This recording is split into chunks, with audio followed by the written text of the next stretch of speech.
It wasn't just love for the livestock. It was survival in drafty huts with dirt floors and no insulation. Peasants in the Middle Ages shared their beds with goats, chickens, and even cows. Not for fun, but for warmth, protection, and the faint hope of making it through the long, freezing nights. Tonight, we curl up in a smoky, straw-strewn cottage and gently uncover why sharing your bedroom with a goat wasn't strange, it was necessary. If these quiet, snowy details of the past help lull you to sleep, you're exactly where you need to be. Subscribe now and tap the bell icon to explore more cozy, uncomfortable corners of history, one sleepy night at a time. Before we continue, I'd love to know, where are you listening from, and what time is it for you right now? It's always amazing to see how far our quiet, little stories are reaching. Picture yourself walking through the English countryside on a bitter February morning in the year 1348. The frost clings to every blade of grass, and your breath forms small clouds that quickly dissipate in the icy air. As you approach a modest, timber-framed dwelling, you notice something that might seem strange to modern sensibilities: the soft lowing of cattle emanating from within the house itself, mingled with the gentle snoring of its human inhabitants. This was not an unusual sight in medieval Europe. What you're witnessing is one of humanity's most practical and enduring survival strategies: the deliberate cohabitation of humans and livestock under a single roof. This arrangement, which persisted for centuries across Northern Europe, was not born of ignorance or poverty, but rather from a sophisticated understanding of thermodynamics, economic necessity, and agricultural pragmatism that modern science has only recently begun to fully appreciate. The practice of keeping animals within the home was so widespread that it had its own architectural terminology. In England, these structures were called longhouses, while in Germanic regions, they were known as byre-dwellings or Wonstelhaus, literally meaning dwelling stable house. Archaeological evidence suggests that this form of construction appeared as early as the Bronze Age in northwestern Europe, indicating that our ancestors had been refining this system for over 2 millennia by the time the medieval period arrived. 2. Understand why medieval peasants chose to share their most intimate spaces with livestock. We must first grasp the harsh economic realities that governed their lives. In 1225's tax assessments from South Wiltshire revealed that an average peasant household possessed approximately 1.8 horses and oxen, 2.8 cows and calves, 15.6 sheep, and 0.3 pigs.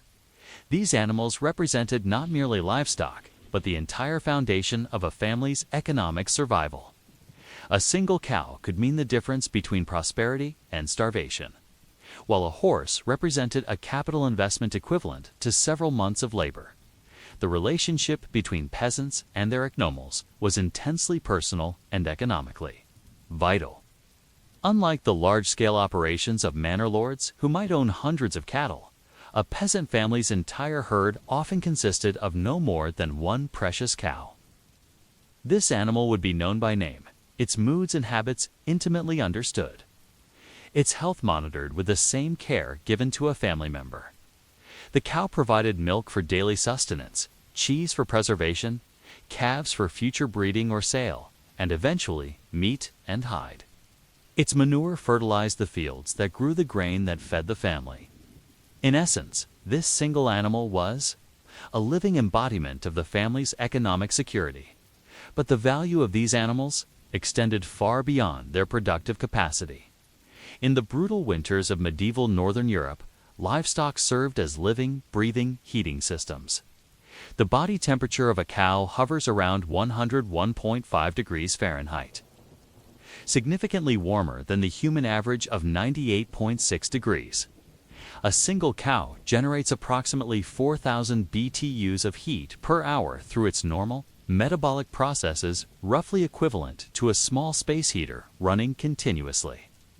When you consider that a peasant family might have 2 or 3 cows, along with pigs, sheep, and chickens, all confined within the same structure, The collective heat generated could raise the internal temperature of a dwelling by 10 to 15 degrees. This thermal contribution was not merely a pleasant side benefit. It was often the difference between life and death. Medieval houses were poorly insulated by modern standards. Constructed primarily of timber frames filled with wattle and daba, mixture of wood, clay, and animal hair. While this construction method was relatively quick and used locally available materials, it provided minimal protection against the penetrating cold of a northern European winter. Window openings were small and often covered only with oiled cloth or thin sheets of horn, offering little barrier against frigid drafts. The central hearth, while providing some warmth, was woefully inadequate for heating these drafty structures. Fuel for fires was a precious commodity that had to be carefully rationed throughout the winter months. Wood needed to be cut, dried, and stored during the warmer months, representing a significant investment of time and labor. Coal was expensive and not readily available in rural areas. Peat, where available, burned slowly but produced less heat than wood. In this context, the waste heat from livestock represented a free and continuous source of warmth that required no additional fuel. Expenditure. The thermal benefits of animal cohabitation were so well understood that they influenced the very architecture of medieval peasant homes. The typical longhouse design placed the buyer at the lower end of the building, often at a slightly lower elevation than the human living area. This arrangement served multiple purposes. It allowed the natural drainage of animal waste away from the living quarters, while simultaneously ensuring that the warm air generated by the animals would rise naturally into the human habitation. Area above, the sophistication of this thermal management becomes apparent when we examine the construction details documented in surviving archaeological sites. At Warham Percy in Yorkshire, excavations revealed longhouses where the animal end was typically 2 to 3 feet lower than the human end, creating a natural thermal chimney effect. The internal partition between human and animal areas was often not a solid wall, but rather a partial barrier that allowed heat to flow freely while maintaining some separation. Small gaps or openings at floor level permitted warm air to circulate, while preventing larger animals from wandering into the living area. Yet the relationship between peasants and their animals went far beyond mere thermodynamics. These creatures represented a form of insurance in a world where formal financial institutions did not exist. A peasant family's livestock could be sold or bartered in times of crisis, providing emergency funds for medical treatment, crop failure, or tax obligations. The animals were also breeding stock, representing the potential for future income and security. A pregnant cow or sow was quite literally a growing investment that would soon double the family's assets. The intimate proximity of humans and animals also served practical security purposes. In an age where livestock theft was common and professional rustlers operated throughout the countryside, keeping valuable animals within the house provided the best possible protection. A thief would have to enter the family's living space and wake the entire household to steal a cow, making such crimes extremely risky and rare. The animals themselves served as an early warning system, their natural alertness to unusual sounds or scents providing security against both human intruders and predatory wildlife. But perhaps the most profound aspect of this arrangement was the way it shaped the daily rhythms of medieval life. The presence of animals meant that someone had to rise before dawn every day to milk the cows, feed the pigs, and tend to various livestock needs. This created a natural schedule that aligned with agricultural productivity and seasonal cycles. Children grew up with an intuitive understanding of animal behavior, learning to read the subtle signs that indicated illness, pregnancy, or distress. This knowledge was not merely academic, it was essential survival information that could determine whether the family would eat well or go hungry in the coming months. The economic logic of animal cohabitation extended to every aspect of peasant life. The straw used as bedding for animals was not wasted, it was mixed with manure to create compost that would fertilize the fields in spring. The animal's body heat helped preserve certain foods stored nearby, preventing spoilage that could mean starvation. Even the carbon dioxide exhaled by livestock helped preserve root vegetables stored in cellars, creating a naturally oxygen-depleted environment that prevented decay. Yet this system was not without its challenges and complexities. The smell was undoubtedly significant, though medieval noses were accustomed to a range of odors that would be considered intolerable today. The noise from animals could be disruptive, particularly during birthing seasons or when animals were ill. The risk of disease transmission was real, though not well understood at the time, and the practical difficulties of managing human privacy and comfort while sharing space with large animals required constant adaptation and compromise. As night fell over that English countryside dwelling in 1348, the family would settle into their straw-filled beds, lulled to sleep by the gentle sounds of their livestock below. The warmth rising from the animals would keep the chill at bay, while their presence provided both security and the promise of tomorrow's milk and eggs. But this arrangement, so perfectly adapted to medieval realities, was already beginning to face challenges that would ultimately transform it completely. What forces were shaping this change? And how would they alter the fundamental relationship between humans and their animal companions? The answer lies in understanding not just the practical benefits of this ancient system, but also the emerging economic and social pressures that would eventually make it obsolete. The morning routine in a medieval peasant household began not with an alarm clock, but with the soft stirring of animals in the lower portion of the dwelling, as the first faint light of dawn filtered through small window openings. The household cow would begin her gentle lowing, signaling that milking time had arrived. This natural rhythm, dictated by the biological needs of livestock, structured the entire family's daily existence in ways that bound human and animal lives together in intricate interdependence. Understanding the full scope of this relationship requires us to examine the complex web of survival strategies that made animal cohabitation not merely convenient, but absolutely essential. The economic calculations that drove this arrangement were far more sophisticated than simple thermal considerations encompassing feed management, waste utilization, security, labor efficiency, and risk mitigation in ways that reveal the remarkable ingenuity of medieval peasant life. The feeding of animals during winter months presented one of the greatest challenges facing peasant families. Unlike modern livestock operations with mechanized hay production and storage facilities, medieval peasants had to carefully calculate their animals' nutritional needs against available fodder supplies. A single cow required approximately 25 to 30 pounds of hay per day during winter months, when fresh grass was unavailable. For a family with 2 cows, this meant storing over 3 tons of hay to last through a typical winter season. The logistics of hay storage were staggering when considered in the context of medieval peasant housing. Barns, when they existed at all, were typically small structures that also had to accommodate grain storage, tool storage, and workspace for various agricultural tasks.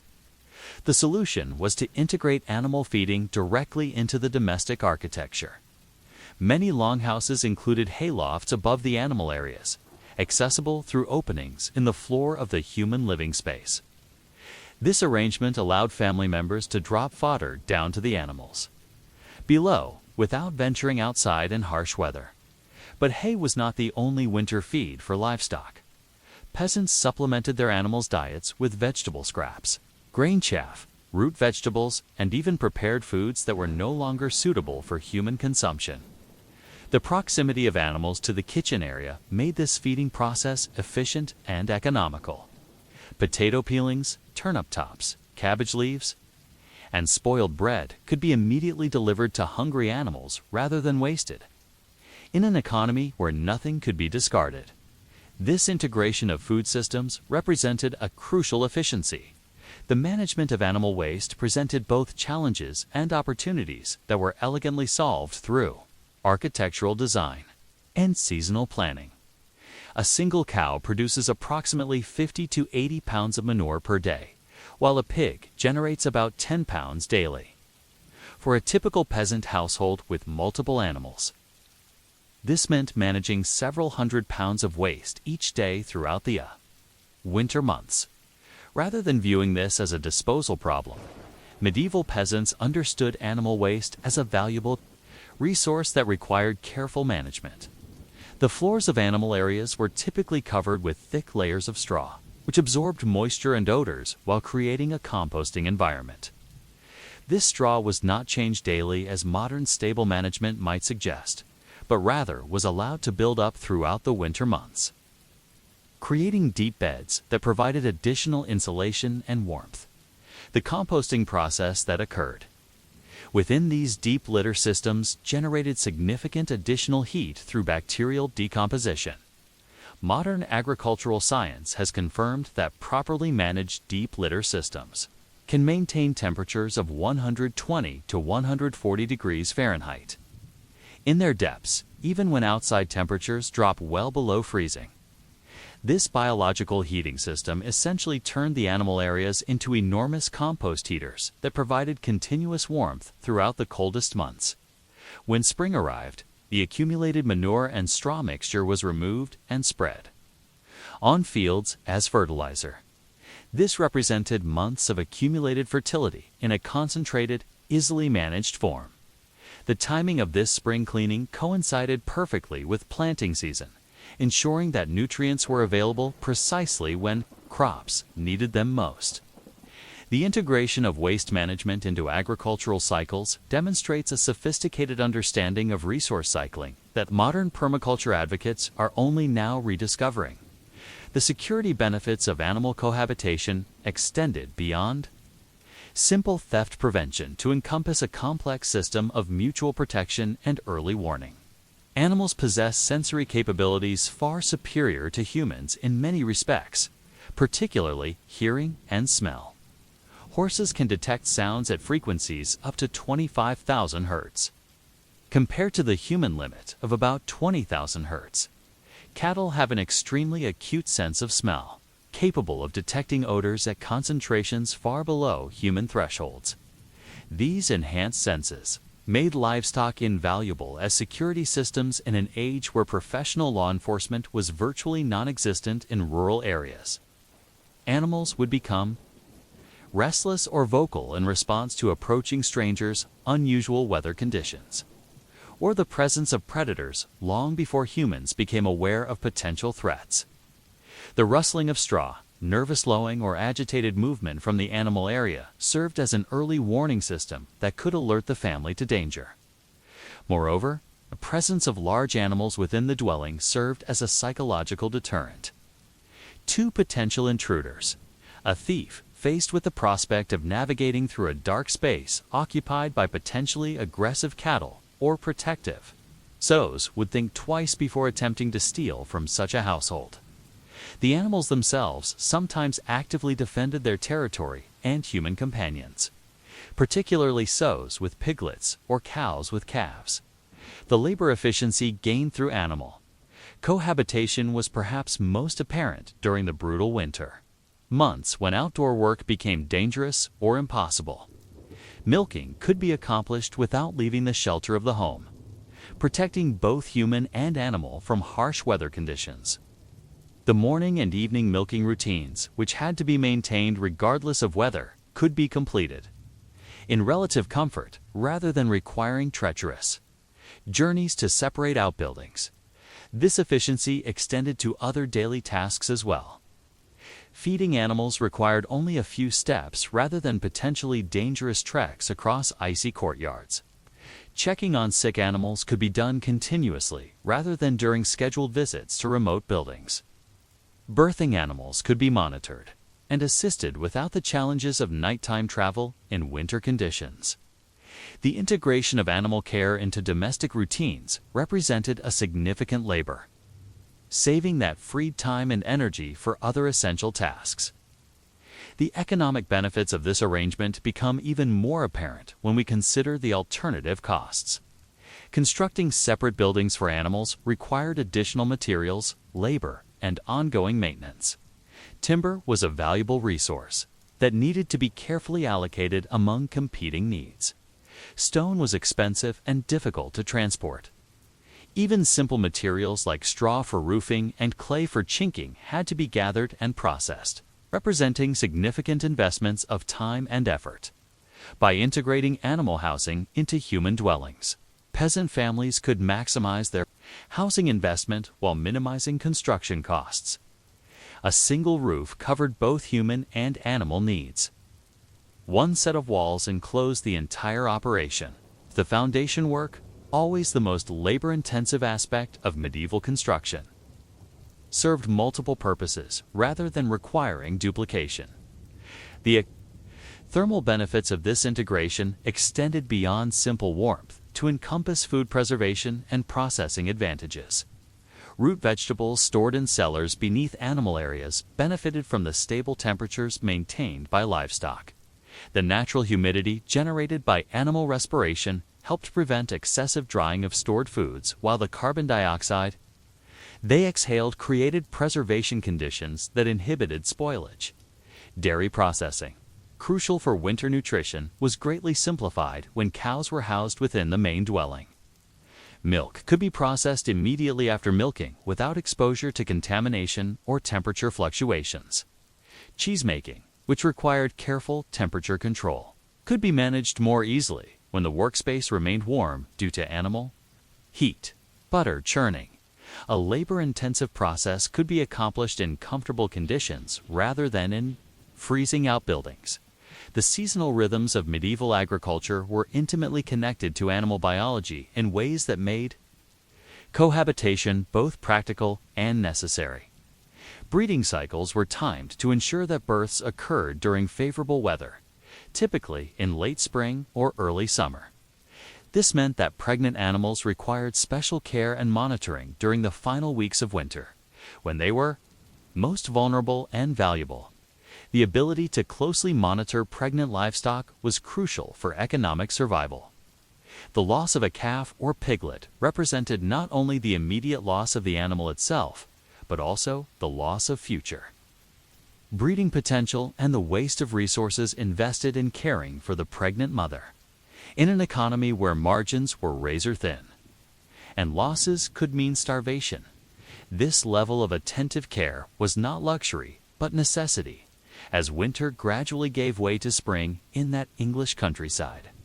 The peasant family faced the monumental task of transitioning from winter cohabitation to summer field management. The animals that had shared their home for months would soon need to return to pastures. The accumulated manure would be spread on fields, and the cycle of agricultural production would begin anew. But this transition was not simply a matter of opening doors and driving animals outside. It required careful planning, precise timing, and sophisticated understanding of animal behavior, crop management, and weather patterns. The successful execution of this seasonal transformation would determine whether the family prospered or merely survived through another year. How did peasant families manage this complex transition? And what unexpected challenges did they face? As their livestock moved from intimate companions to field workers, the answers reveal even more about the intricate relationships that bound medieval humans and animals together in mutual dependence. The arrival of spring in medieval peasant households marked one of the most complex and critical transitions of the agricultural year.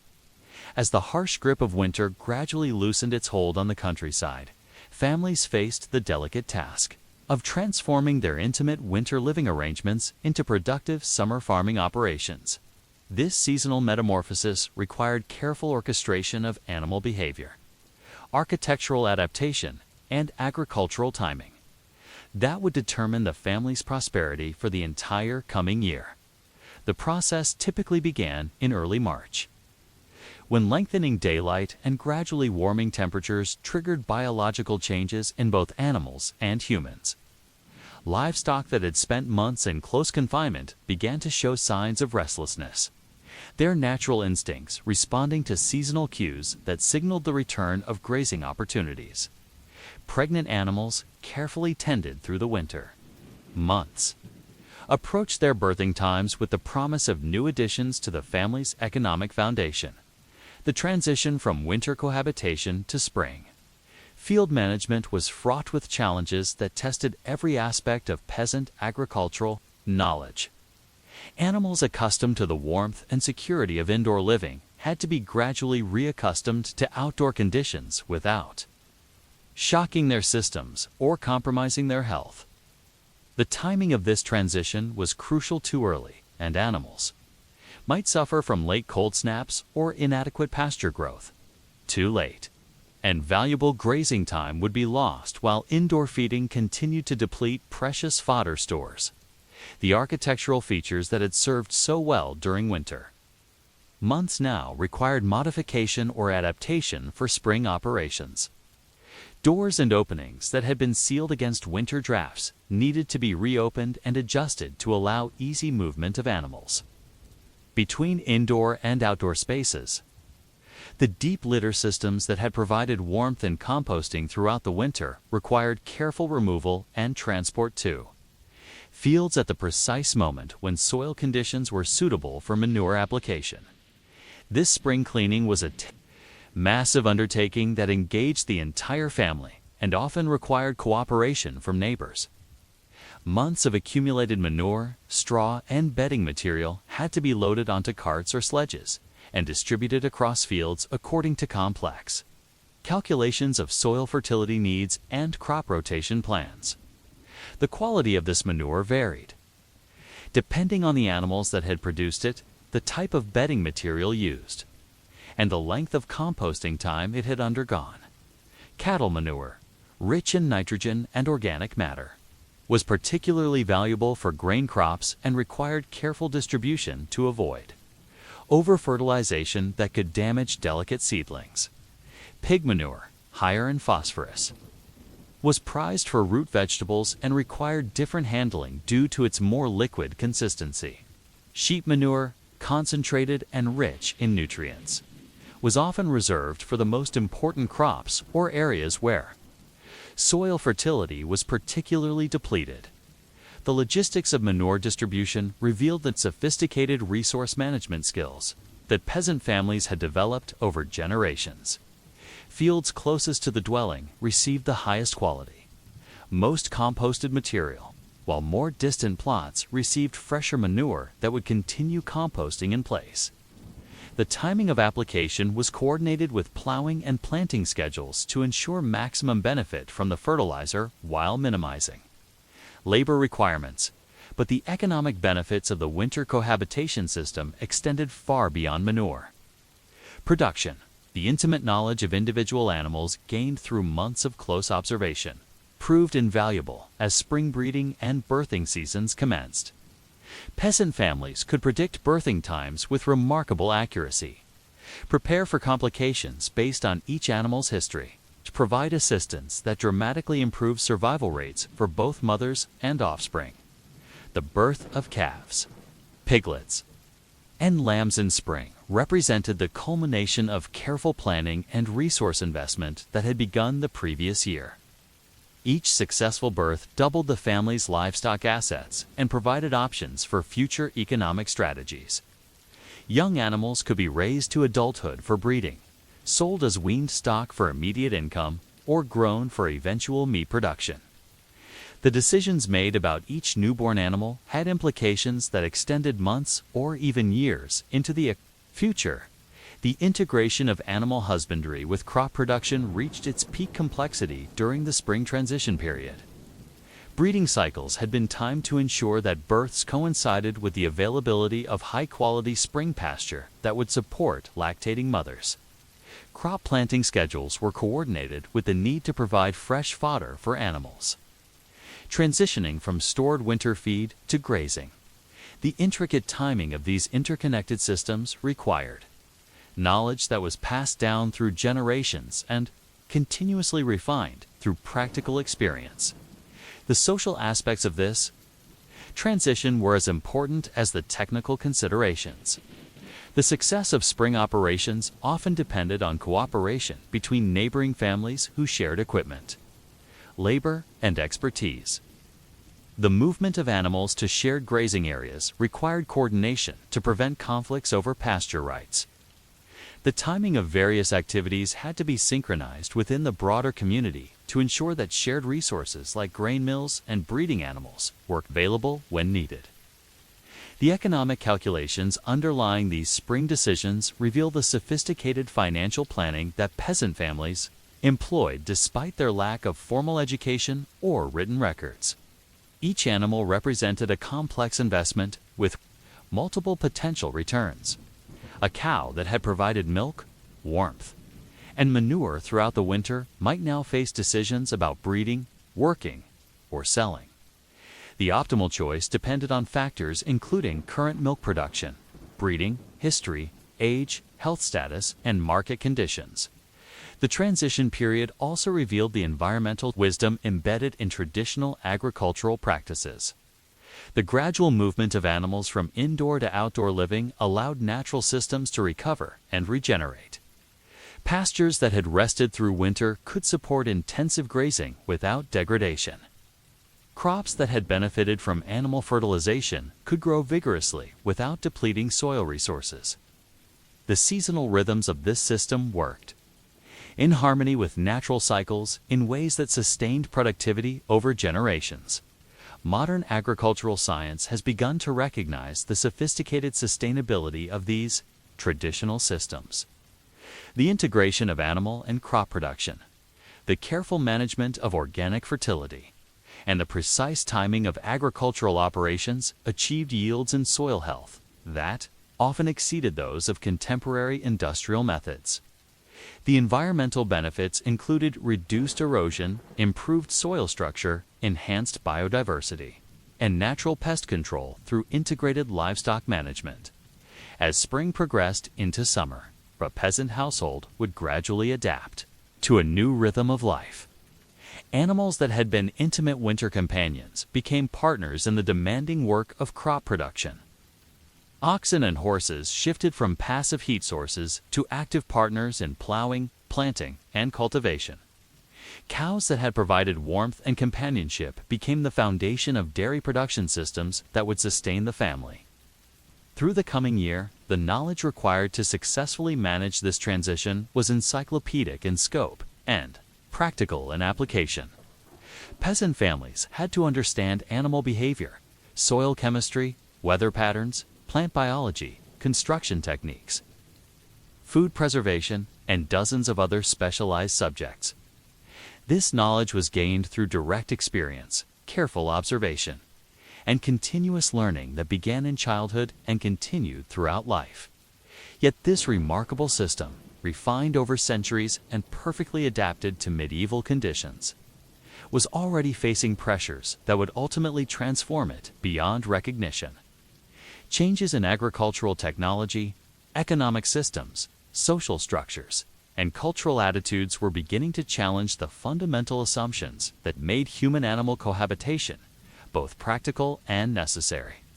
The success of the spring transition in that English countryside dwelling of 1348 proved to be one of the last generations to experience this ancient way of life in its fully developed form. The forces of change that were already stirring would soon reshape the relationship between humans and animals in ways that would fundamentally alter rural life throughout Europe. What were these transformative forces? And how would they bring an end to one of humanity's oldest and most successful survival strategies? The answer lies in understanding the broader historical currents that were beginning to sweep across medieval Europe, carrying with them new possibilities and new challenges that would reshape civilization itself. The wind howled across the Dartmoor landscape in the winter of 1287, carrying with it the promise of snow that would soon blanket the rolling hills of southwestern England. Within a stone-walled longhouse nestled in a sheltered valley, the Row family prepared for another night of shared warmth with their livestock.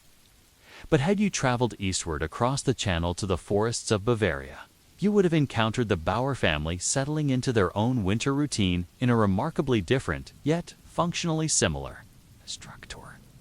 Three-story beer dwelling that represented centuries of Germanic architectural evolution.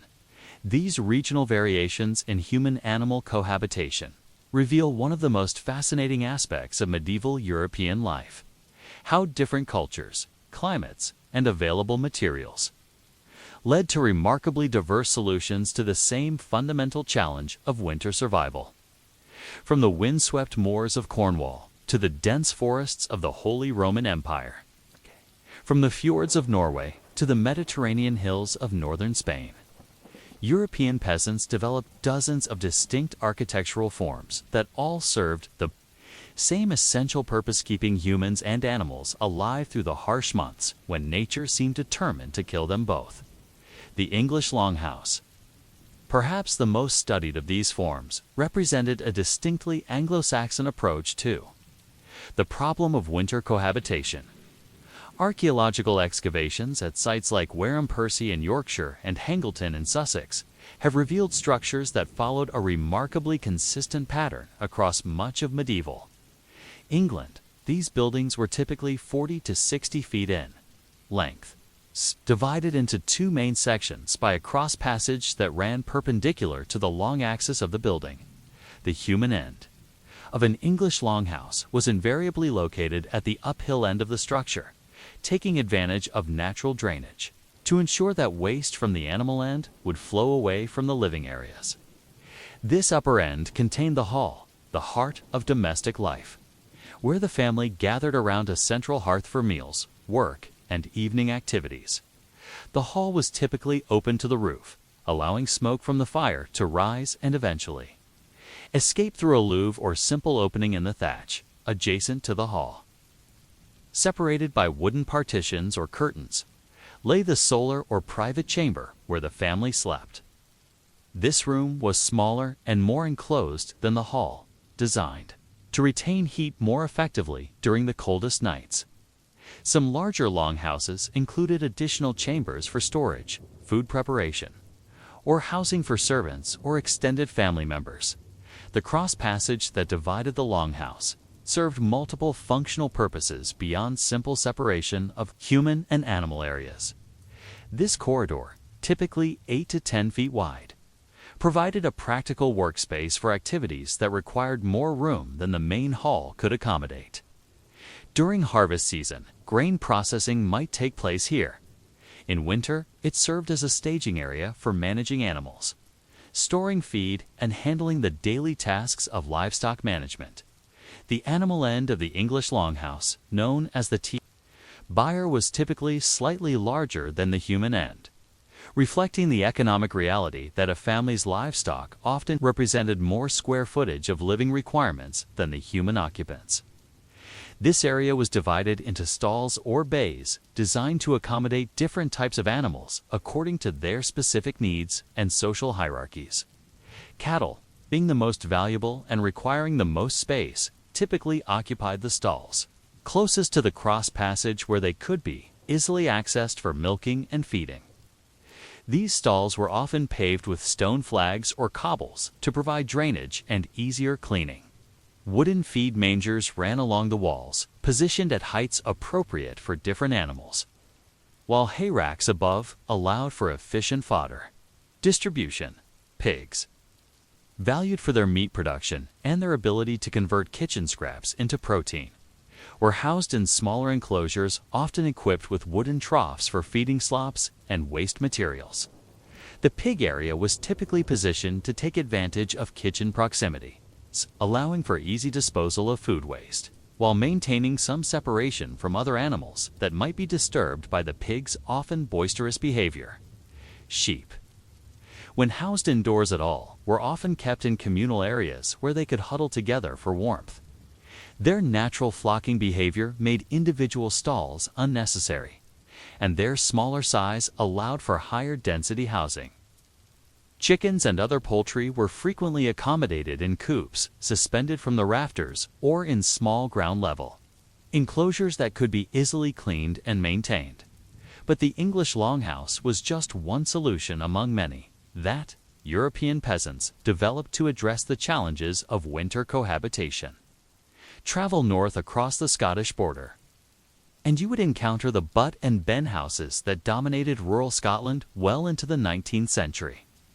These structures followed a similar basic principle, but adapted to local conditions of climate, materials, and cultural preferences that produced distinctly different architectural forms. Scottish butt and ben houses were typically smaller than English long, reflecting both the harsher climate that demanded more efficient heat retention and the often more limited resources available to Scottish peasants. The butt end of the house contained the animals, while the ben end housed the family. The two areas were often separated by nothing more than a wooden partition, creating even more intimate human-animal relationships than those found in English longhouses.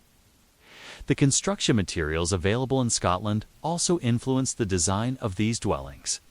Stone was abundant in many areas, leading to thicker walls that provided better insulation but required more sophisticated construction techniques. The roofing materials, often turf and heather rather than straw thatch, created different ventilation patterns that affected both smoke management and heat retention. Cross the North Sea to Scandinavia, and the environmental pressures that shaped human-animal cohabitation became even more extreme.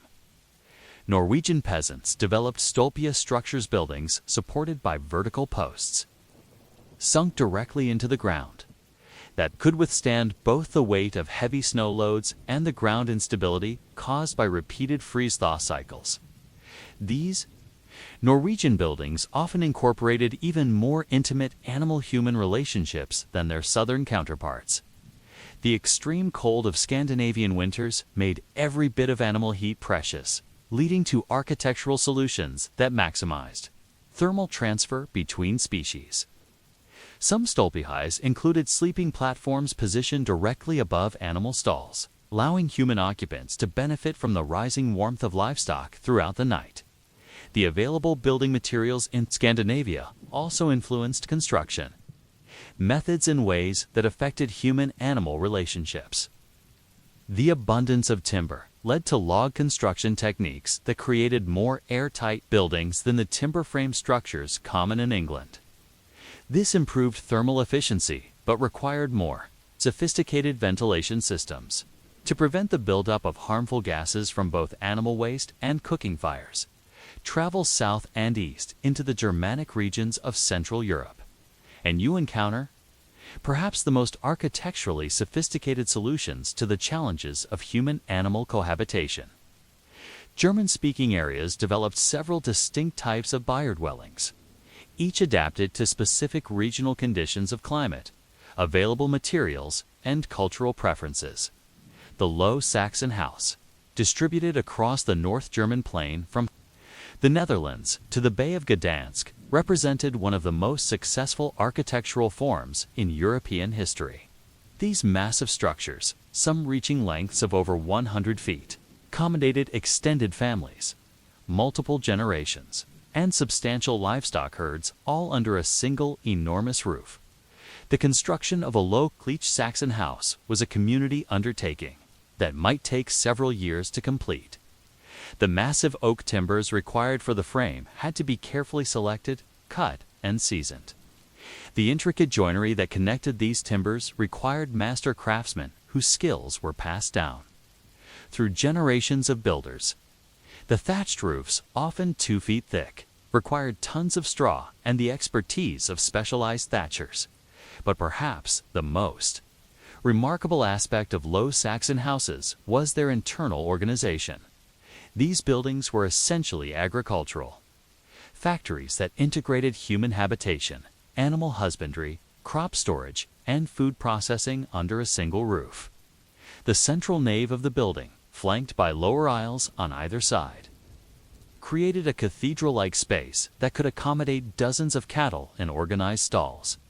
The human living areas in Low Saxon houses were typically concentrated in one end of the building, often elevated above ground level to take advantage of rising animal heat while maintaining separation from the working areas below. These living spaces included not just sleeping and eating areas, but also specialized rooms for food processing, textile production, and other crafts essential to peasant economic life. The scale of these operations was remarkable by any standard. A large low Saxon house might shelter 50 to 100 head of cattle through the winter months, along with horses, pigs, sheep, and poultry. The management of such an operation required sophisticated knowledge of animal behavior, feeding requirements, waste management, and disease prevention that rivaled the expertise of modern agricultural specialists. South of the Low Saxon House region, the Middle German house represented a different approach to the same basic challenges. These structures, found from the Rhine to the far side of the river Vistula, were typically smaller than their northern counterparts, but incorporated more sophisticated heating systems and internal divisions that reflected different social and economic priorities. Middle German houses often included advanced steel heating technologies such as ceramic tile stoves that provided more efficient and controllable warmth than simple open hearths. These heating systems, combined with more complex internal layouts, allowed for greater separation between human and animal areas, while still maintaining the thermal benefits of cohabitation. The regional variations in byre-dwelling design reflected not just practical adaptations to local conditions, but also cultural differences in how various European societies understood the relationship between humans and animals. In some regions, animals were viewed primarily as economic assets to be managed efficiently. In others, the relationship was more intimate and personal, with individual animals becoming integrated into family social structures in ways that influenced housing design. These cultural differences became apparent in details of construction. An organization that might seem minor, but had significant implications for daily life. The placement of doors and windows, the design of feeding systems, the organization of storage areas, and dozens of other architectural elements reflected cultural values and social priorities that varied significantly across European regions. As winter deepened across the European countryside in that medieval year, millions of peasant families settled into their regionally distinct but functionally similar arrangements with their livestock. From England to Poland, from Norway to Northern Spain, humans and animals shared warmth, security, and the promise of survival through another harsh season. But these regional variations in architectural form masked even deeper differences in the social, economic, and cultural systems that made human-animal cohabitation both necessary and successful. How did these different approaches to the same basic challenge reflect broader patterns of European society? And what can they tell us about the diverse ways that medieval people understood their relationship with the natural world? The morning mist clung to the valleys of the Bregenz forest in what is now Western Austria as the Weber family began their daily routine in the winter of 1342. Their home, distinctive Bregenzer Wäldes, represented one of the most sophisticated examples of alpine byre-dwelling architecture, with its characteristic steep-pitched roof, elaborate wooden balconies, an ingenious three-story organization that accommodated humans, animals, and agricultural operations with remarkable efficiency. This alpine approach to human-animal cohabitation differed dramatically from the low, sprawling English longhouses or the massive low Saxon structures of northern Germany. The mountainous terrain and abundant timber resources of the Alps had produced architectural solutions that took advantage of vertical space in ways that maximized both efficiency and thermal performance, while adapting to the steep slopes and heavy snow loads characteristic of alpine environments. The Bregenzer World desk stood as a testament to the ingenuity of mountain peasants, who faced some of the harshest winter conditions in Europe. The ground floor, or Stallhof, housed the family's livestock in carefully organized stalls that took advantage of the natural warmth. Retention properties of the building's massive timber construction. Unlike the horizontal organization of lowland byre-dwellings, these alpine structures stacked functions vertically, with each floor serving specific purposes in the integrated agricultural operation. The cattle occupied the choicest positions on the ground floor. Their stalls arranged to maximize both comfort and accessibility.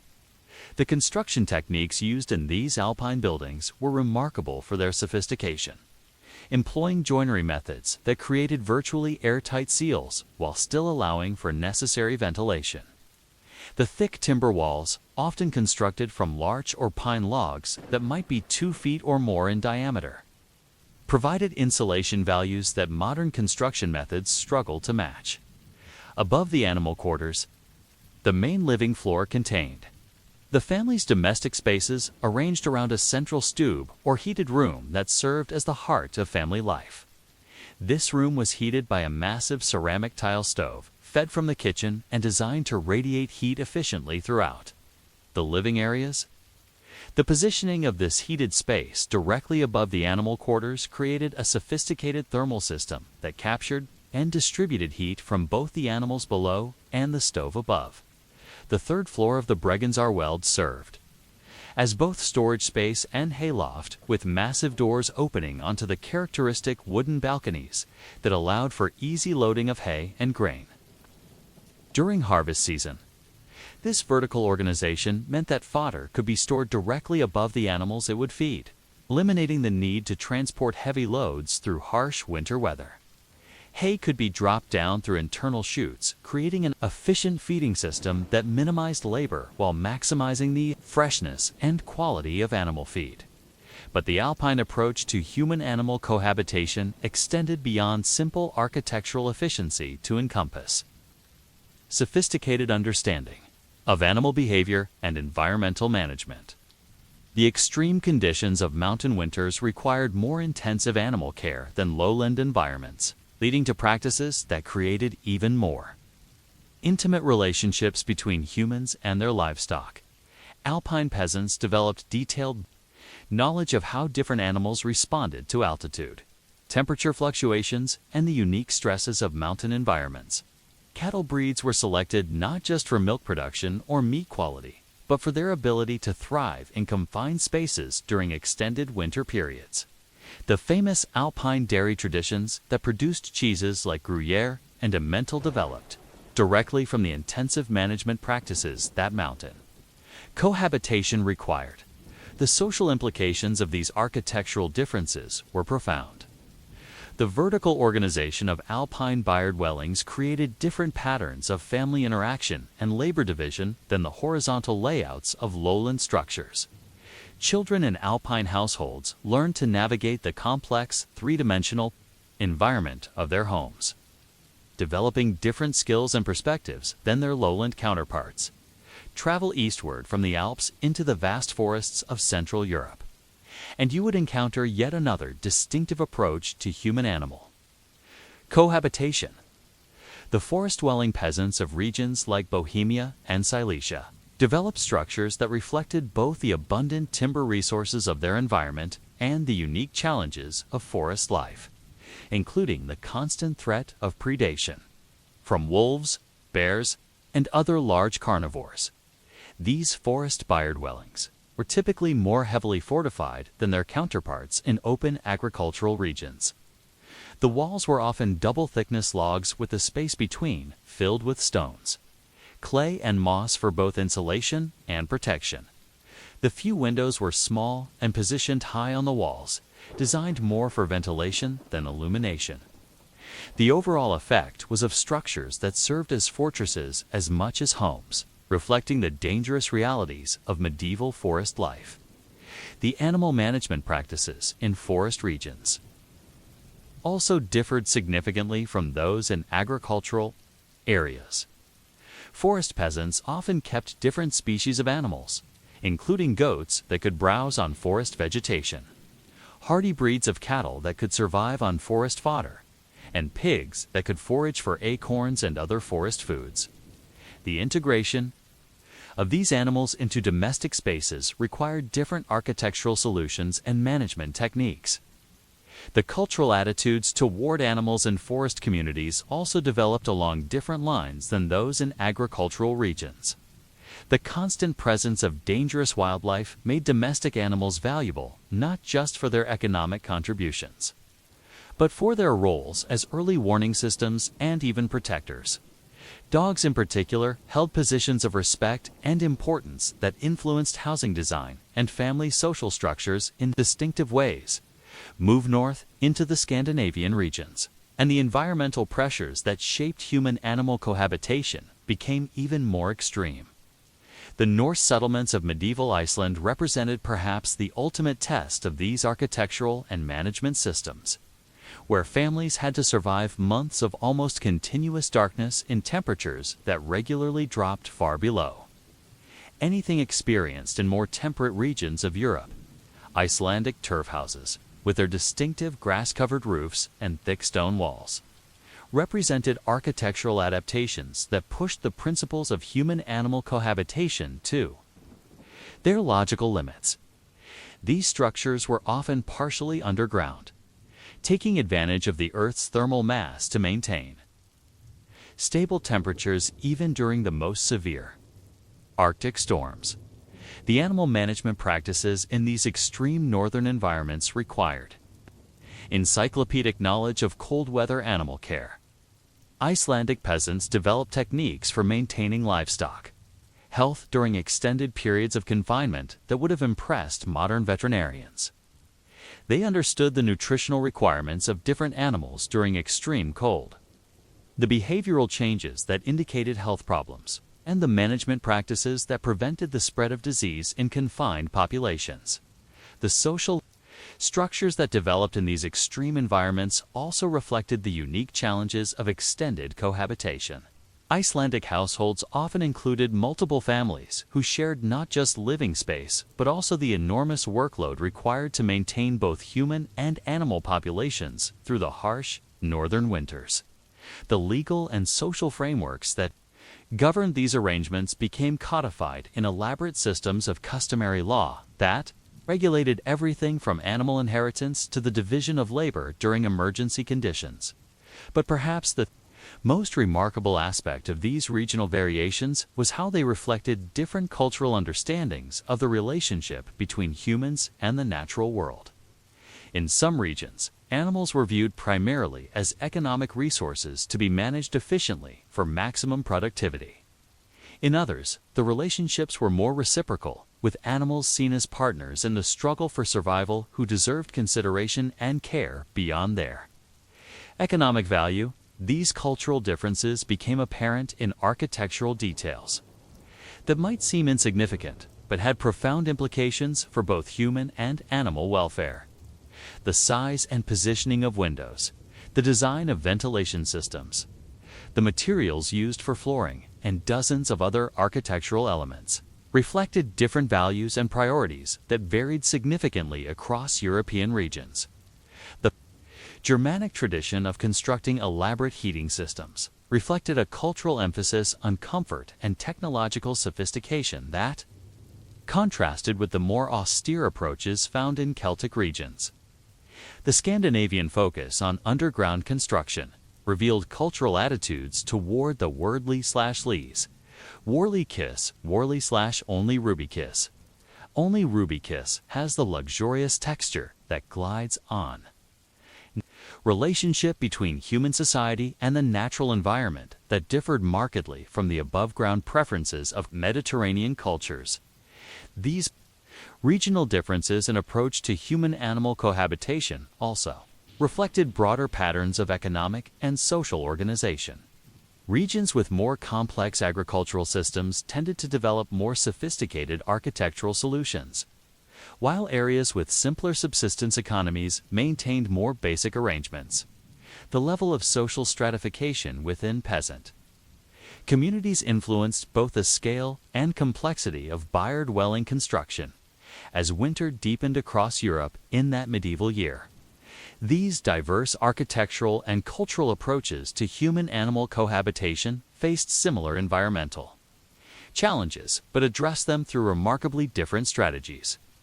The success of each approach depended not just on its technical efficiency, but on how well it fit the specific environmental percate. Only Ruby Kiss has the luxurious texture that glides on my life. Most of you, it's scratched TCs and leaves a long-lasting color. The long-lasting color, the success of you, while last teas, subbilize cased each perkeshi supplays. He was Belize. Presade to a subpacadri, miss. Perbad with us. My beatad, capripi puck eye. With its ad of solai we mean note. Its it's a lep agrekada to be saxid to me sali krikas as it's a gay it's a catid betid as it to buzz as it get with it it's it to the stick it sit up it is to see guide to the economic and cultural context in which it developed. Yet despite these regional variations, certain universal principles seem to govern all successful forms of human-animal cohabitation. The need for thermal efficiency, waste management, security, and economic integration created similar functional requirements that all successful systems had to address, regardless of their specific architectural form or cultural context. What were these universal principles, and how did they manifest across the diverse landscape of medieval European peasant life?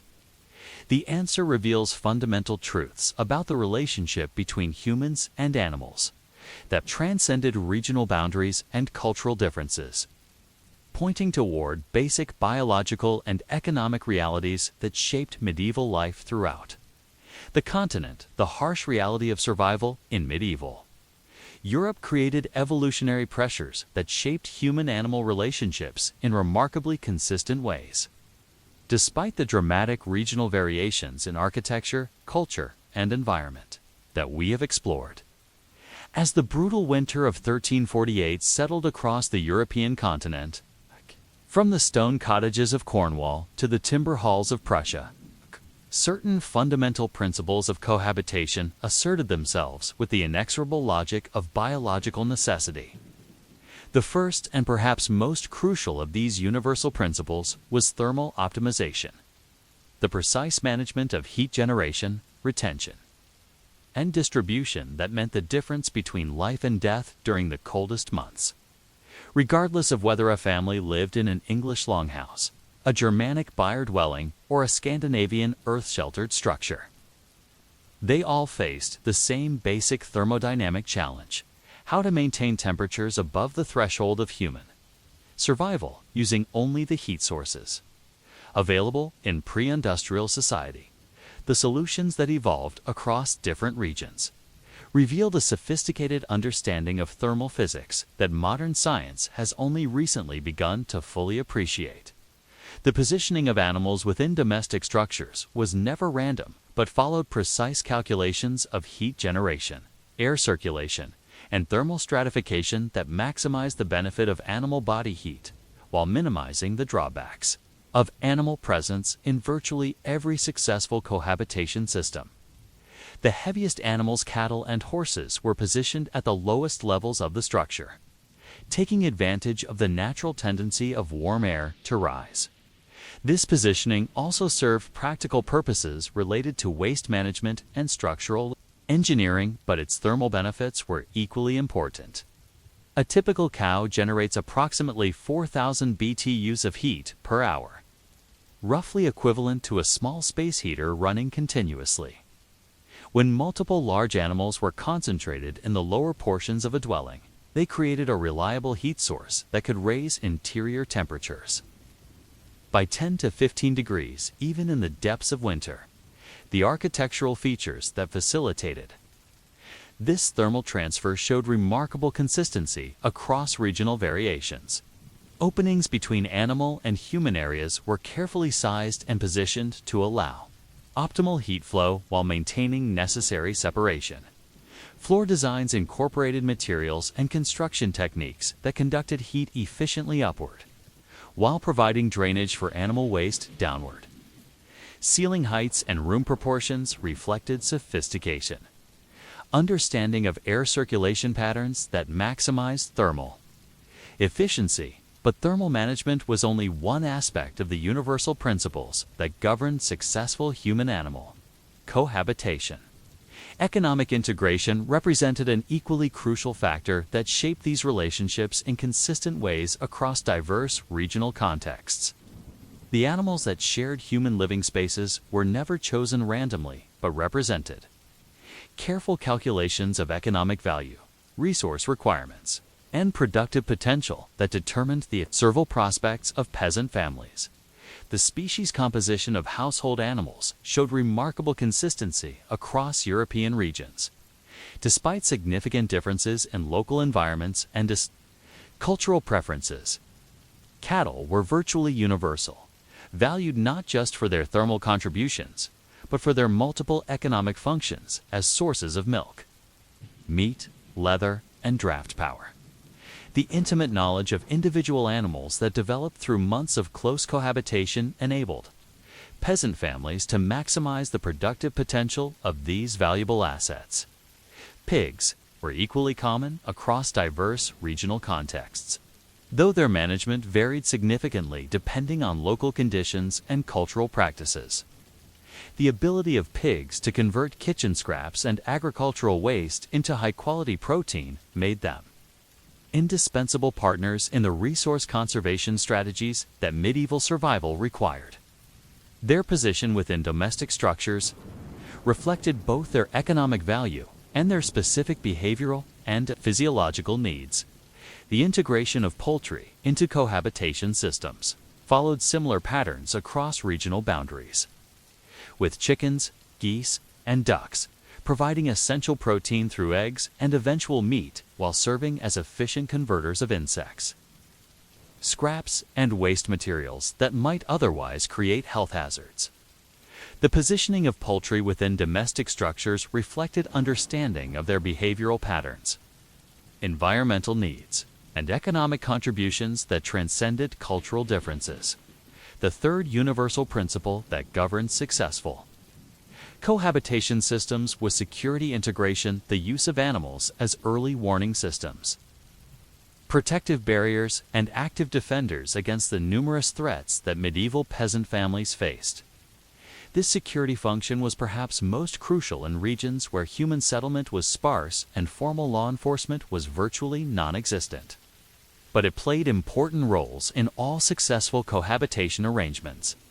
The sensory capabilities of domestic animals far exceeded those of humans in most respects, making them invaluable as detection systems for approaching threats.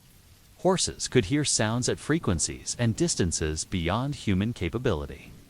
Cattle possessed olfactory sensitivity that could detect intruders, weather changes, and other environmental threats long before humans became aware of danger.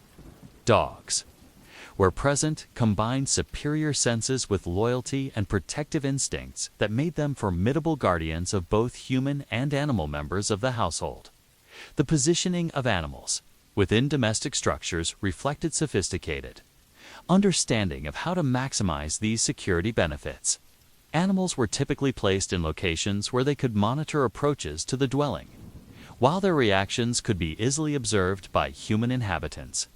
The acoustic properties of different building materials and architectural configurations were considered in designing structures that would amplify important animal signals while dampening routine sounds that might cause false alarms.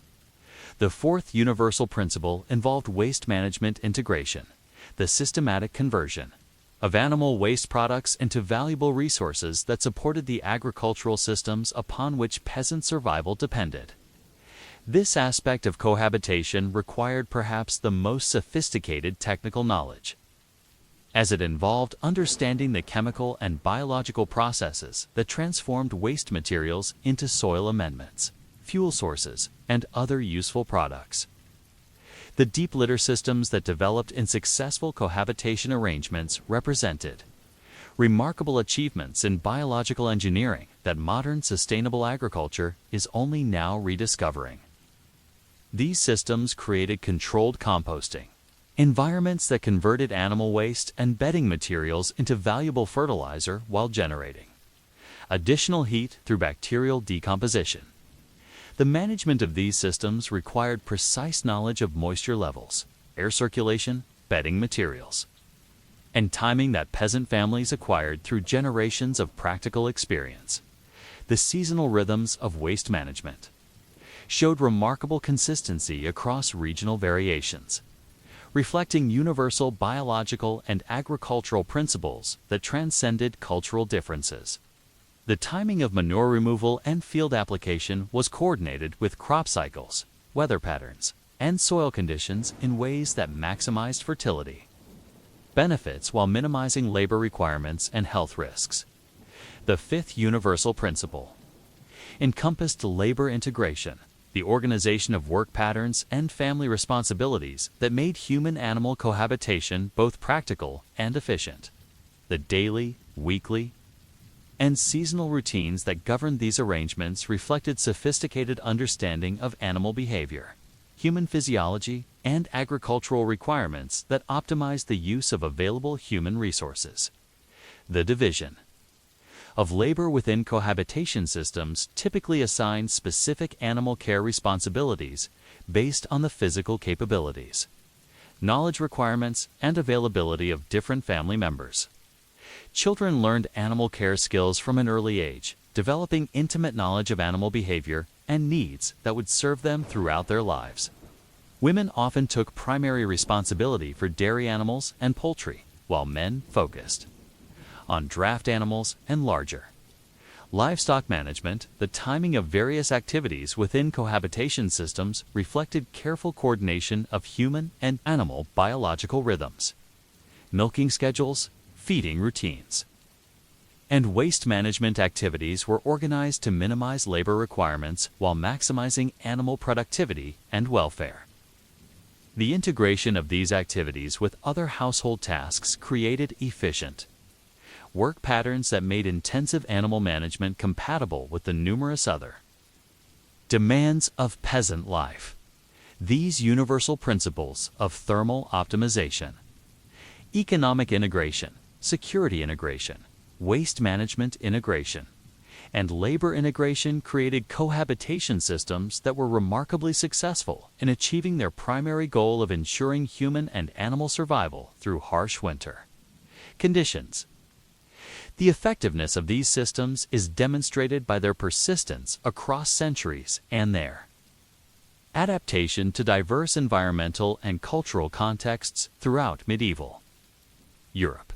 Yet the very success of these systems contained the seeds of their eventual transformation. The intimate knowledge of animal behavior and management that cohabitation fostered contributed to improvements in animal productivity that gradually changed the economic calculations underlying these arrangements. The thermal efficiency of cohabitation systems allowed peasant families to accumulate surplus resources that could be invested in improved housing, separate animal facilities, and other innovations that reduce the necessity for intimate human-animal relationships. The technological innovations that grew out of cohabitation experience improved heating systems, more efficient building materials, better ventilation designs, and sophisticated waste management techniques gradually made it possible to achieve the same survival benefits through less intimate arrangements. The economic prosperity that successful cohabitation enabled provided the resources necessary to construct separate facilities for humans and animals that maintained the practical benefits of the older systems while eliminating their drawbacks. As the medieval period progressed toward its conclusion, these evolutionary pressures were beginning to transform the fundamental relationship between humans and domestic animals throughout Europe. The regional variations that had developed over centuries of adaptation to local conditions were starting to converge toward new models that would reshape rural life in ways that few contemporary observers could have predicted. What were these emerging new models? And how would they address the age-old challenges of winter survival while accommodating changing economic, social, and technological realities? The answers would determine not just the future of European agriculture, but the fundamental character of the relationship between humans and the natural world. The morning air in the cottage of Thomas Blacksmith hung thick with the mingled breath of humans and animals as the family stirred to consciousness in the gray dawn of February 1349. What they could not see, what no one in medieval Europe could see, were the countless microscopic organisms that thrived in the warm, humid environment created by the intimate cohabitation of multiple species. Bacteria, viruses, parasites, and fungi found in this arrangement a perfect breeding ground, creating a complex ecosystem of pathogens that would have profound implications for human health, though their existence remained unknown to medieval science. The practice of sharing living spaces with livestock, while providing crucial benefits for survival and economic prosperity, created an epidemiological environment that modern public health experts would consider a perfect storm of disease transmission possibilities. Yet the relationship between animal cohabitation and human health in medieval times was far more complex and nuanced than simple exposure to pathogens might suggest. The very intimacy that created health risks also fostered immunological adaptations, practical knowledge of animal medicine and healthcare practices that in many ways served medieval populations remarkably well. Understanding the health implications of human-animal cohabitation requires us to examine not only the obvious risks of disease transmission, but also the subtle benefits of immune system development, the practical advantages of integrated healthcare knowledge, and the psychological and social benefits that contributed to overall well-being in ways that medieval people understood intuitively, even if they lacked the scientific framework to explain them. The most immediate and obvious health challenge presented by animal cohabitation was the issue of air quality. Within shared living spaces, a typical peasant dwelling housing a family of 5 or 6 humans, along with 2 cows, a pig, several sheep, and assorted poultry, created an atmospheric environment that would challenge even modern ventilation systems. The combined respiration of all these organisms produced massive quantities of carbon dioxide, while animal waste generated ammonia, hydrogen sulfide, and other noxious gases that could reach dangerous concentrations in poorly ventilated spaces. Medieval architectural solutions to these air quality challenges reveal a sophisticated understanding of ventilation, principles that modern building science has only recently begun to appreciate. The design of longhouses and byre dwellings incorporated multiple strategies for managing air circulation without compromising thermal efficiency. High peaks and thatched roofs created natural convection currents that drew contaminated air upward and out of living spaces. Strategic placement of doors and windows created cross-ventilation patterns that could flush out stale air when weather conditions permitted. The materials used in medieval construction also played crucial roles in managing indoor air quality. Lime mortar used in stone construction naturally absorbed carbon dioxide, helping to regulate atmospheric composition. Thatched roofs, despite their fire hazards, provided excellent natural ventilation while maintaining thermal insulation. The organic materials used in construction, wood, straw, clay, and animal hair, created building envelopes that could absorb and release moisture, helping to prevent the excessive humidity that encouraged mold growth and bacterial proliferation. Yet, despite these architectural innovations, the air quality in medieval peasant dwellings was undoubtedly poor by modern standards, and this had significant health implications for the human inhabitants. Chronic exposure to elevated levels of ammonia could cause respiratory irritation, eye problems, and increased susceptibility to lung infections. The high humidity created by animal respiration and waste encouraged the growth of molds and fungi that could trigger allergic reactions and respiratory problems. The constant exposure to organic dusts from hay, straw, and dried animal waste created conditions similar to those that cause modern agricultural lung diseases. Medieval peasants undoubtedly suffered from what we would now recognize as farmer's lung, organic dust toxic syndrome, and other occupational respiratory diseases. Though these conditions were not understood or treated as distinct medical problems, however, The relationship between air quality and health in medieval cohabitation systems was not entirely negative. The constant exposure to diverse microorganisms and organic particles also served to stimulate and strengthen immune systems in ways that provided protection against many infectious diseases. Modern immunological research has demonstrated that early and continued exposure to diverse microbial environments can reduce the risk of allergies, asthma, and autoimmune diseases, benefits that medieval people may have experienced without understanding their biological basis. The issue of zoonotic disease.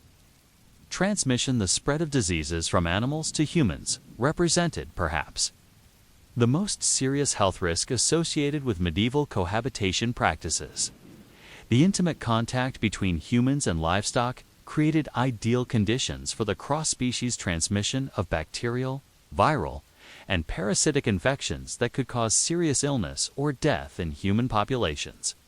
Tuberculosis was perhaps the most significant zoonotic disease threat in medieval cohabitation systems. Bovine tuberculosis could be transmitted to humans through inhalation of infected droplets, consumption of contaminated milk, or direct contact with infected animals. The chronic, wasting nature of tuberculosis made it particularly devastating to medieval populations who lacked effective treatments and often did not recognize the connection between their illness and their livestock. Brucellosis, another bacterial infection that could be transmitted from cattle, goats, and pigs to humans, caused fever, joint pain, and chronic fatigue that could disable individuals for months or years. The symptoms of brucellosis were often attributed to other causes in medieval medicine, making it difficult to recognize patterns of transmission or develop effective prevention strategies.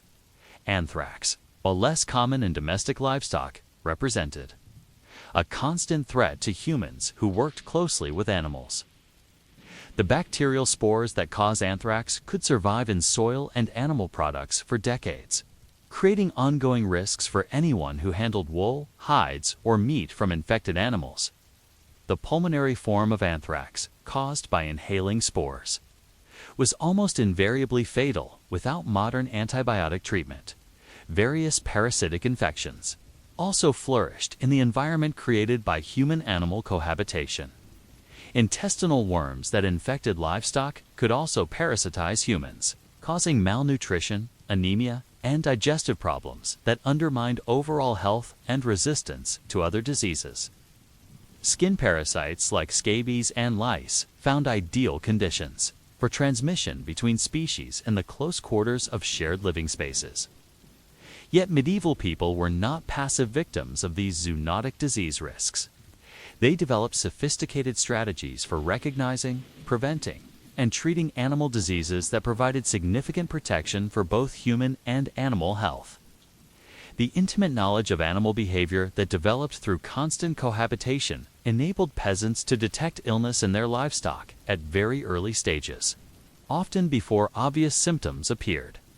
This early detection capability was crucial for preventing disease transmission and maintaining animal productivity.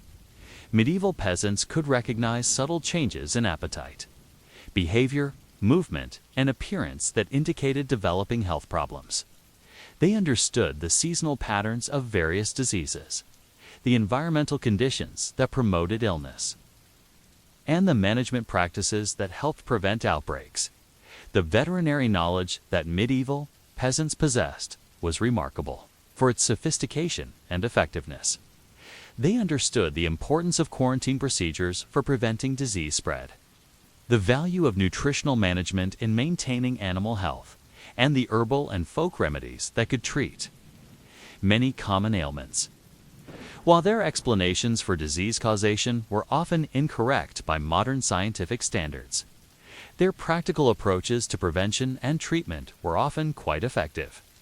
The integration of human and medieval peasant households created a holistic approach to health management that had both advantages and disadvantages. Many herbal remedies used for treating animals were also applied to human ailments, creating a unified pharmacological knowledge base that was often quite effective. The close observation skills developed through animal care were also applied to human health assessment, enabling early detection and treatment of human illnesses. However, this integration also meant that treatments that were appropriate for animals were sometimes inappropriately applied to humans, and vice versa. The lack of understanding about fundamental biological differences between species led to therapeutic approaches that could be harmful when applied across species boundaries.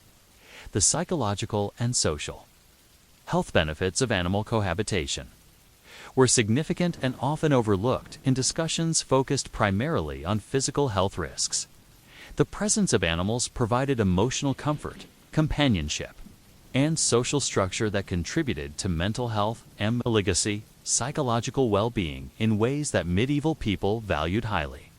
Children who grew up in cohabitation environments developed strong emotional bonds with animals that provided comfort during difficult times, taught empathy and responsibility, and created a sense of purpose and meaning that contributed to psychological development. The daily routines of animal care provided structure and purpose that helped maintain mental health during the long, dark winter months when depression and anxiety were common problems. The social dynamics of animal management also created opportunities for cooperation, skill development, and community engagement that strengthened social bonds and provided mutual support networks. The sharing of knowledge about animal care, the cooperation required for breeding programs, and the mutual assistance during emergencies created social capital that enhanced overall community health and resilience.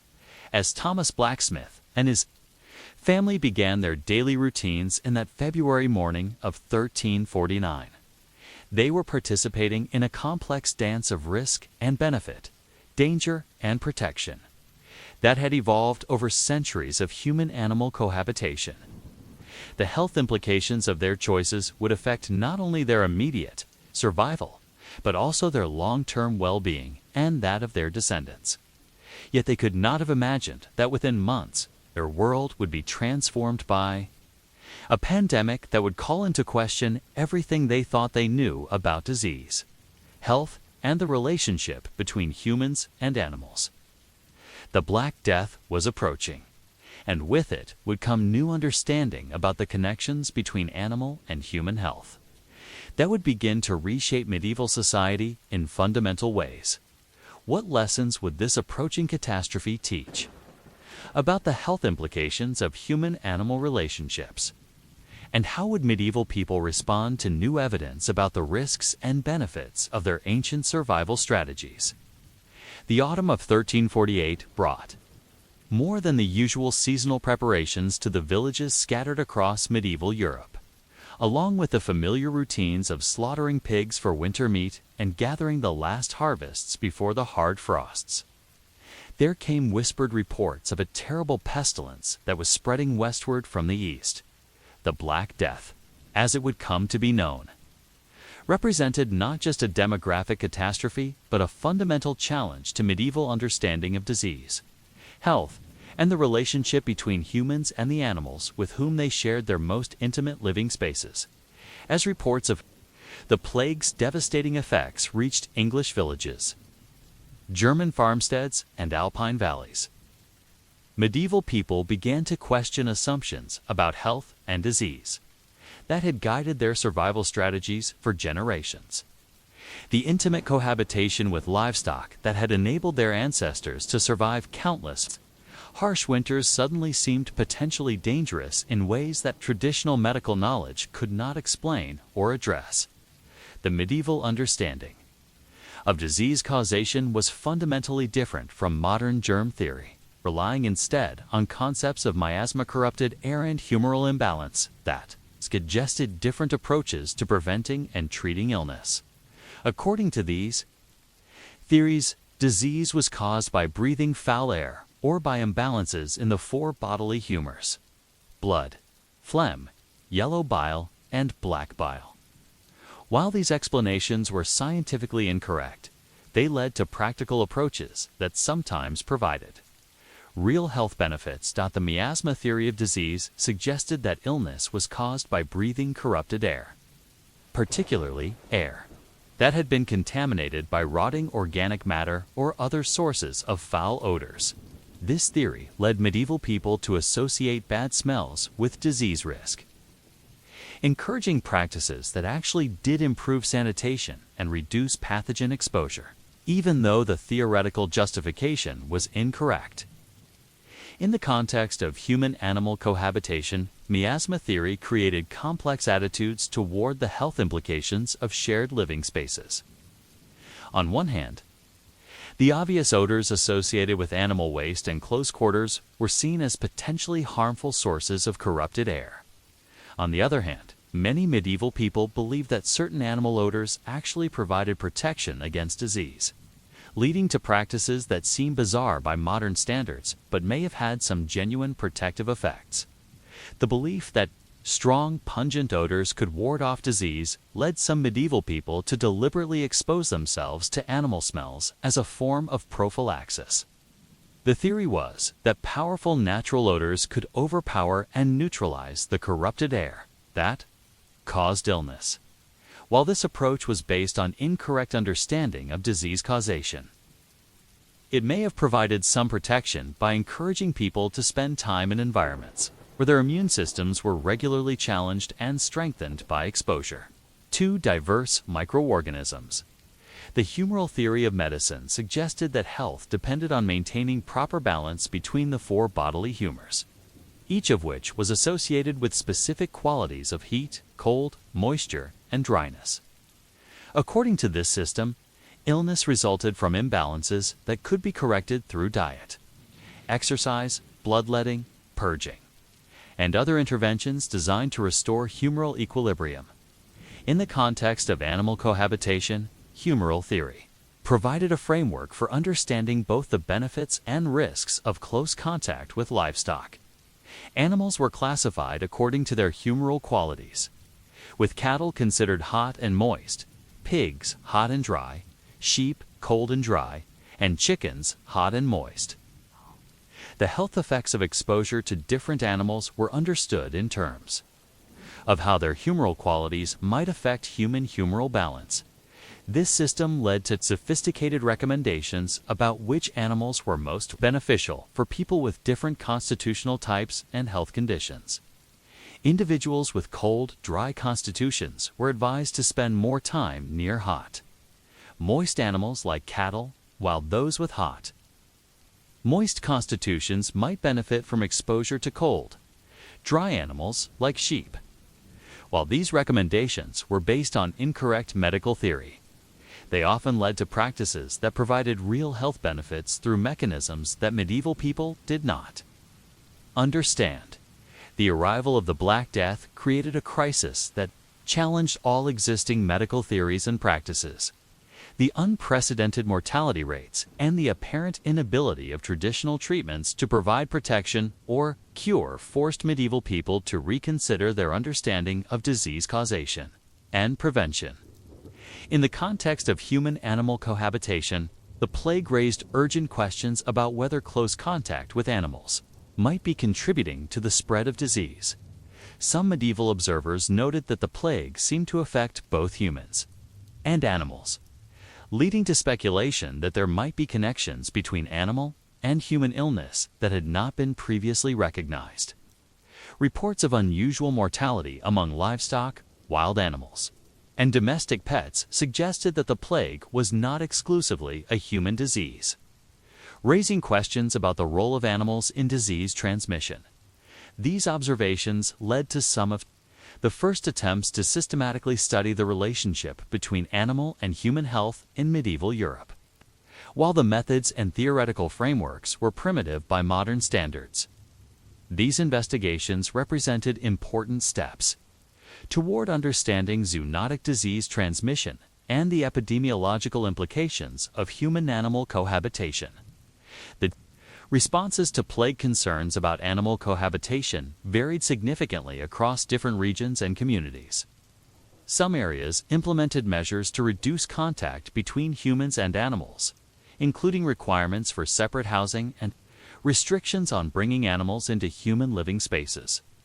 Other communities concluded that their traditional cohabitation practices provided protection against the plague, and actually increased their emphasis on maintaining close relationships with livestock.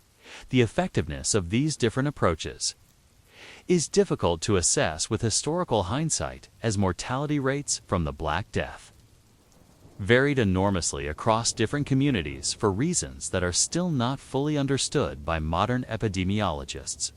However, the experience of the plague period did lead to important developments in medieval medical thinking about human-animal relationships that would have lasting implications for European society. One of the most significant changes was the development of more sophisticated understanding of the importance of sanitation and waste management in preventing disease. While medieval people did not understand the role of bacteria and other microorganisms in disease causation, the plague experience reinforced observations that communities with better sanitation practices often had lower mortality rates. This led to improvements in the design and management of human-animal cohabitation systems that reduced health risks while maintaining the practical benefits that made these arrangements necessary for survival. New architectural innovations improved ventilation, waste drainage, and separation between human and animal areas without completely eliminating the thermal and economic advantages of shared housing. The development of more sophisticated veterinary medicine was another important consequence of plague-era concerns about animal health. The recognition that animal diseases might affect human health led to increased attention to preventing and treating illness in livestock. This resulted in better understanding of animal anatomy, physiology, and pathology that benefited both animal and human health.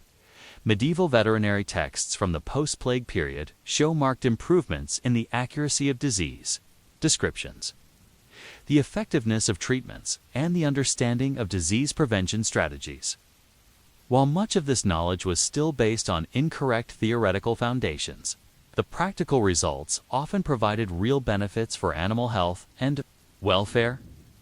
The psychological impact of the plague on attitudes toward human-animal relationships was perhaps as significant as the practical changes in medical practice.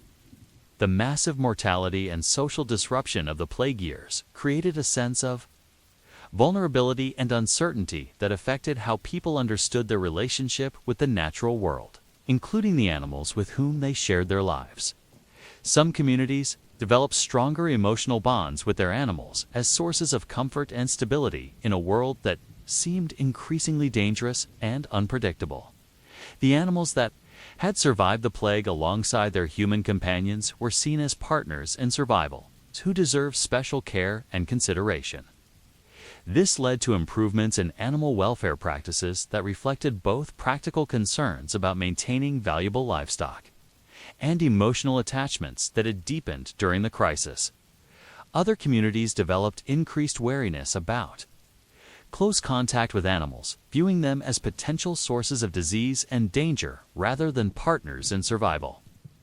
This attitude led to gradual changes in housing practices, animal management techniques, and social attitudes that would eventually contribute to the transformation of traditional cohabitation systems. The long-term health implications of these plague-era changes in human-animal relationships were complex and far-reaching. The improvements in sanitation, veterinary medicine, and animal welfare practices that developed during this period provided genuine benefits for both human and animal health. However, the increased wariness about animal contact may have reduced some of the immunological benefits that had resulted from constant exposure to diverse microorganisms.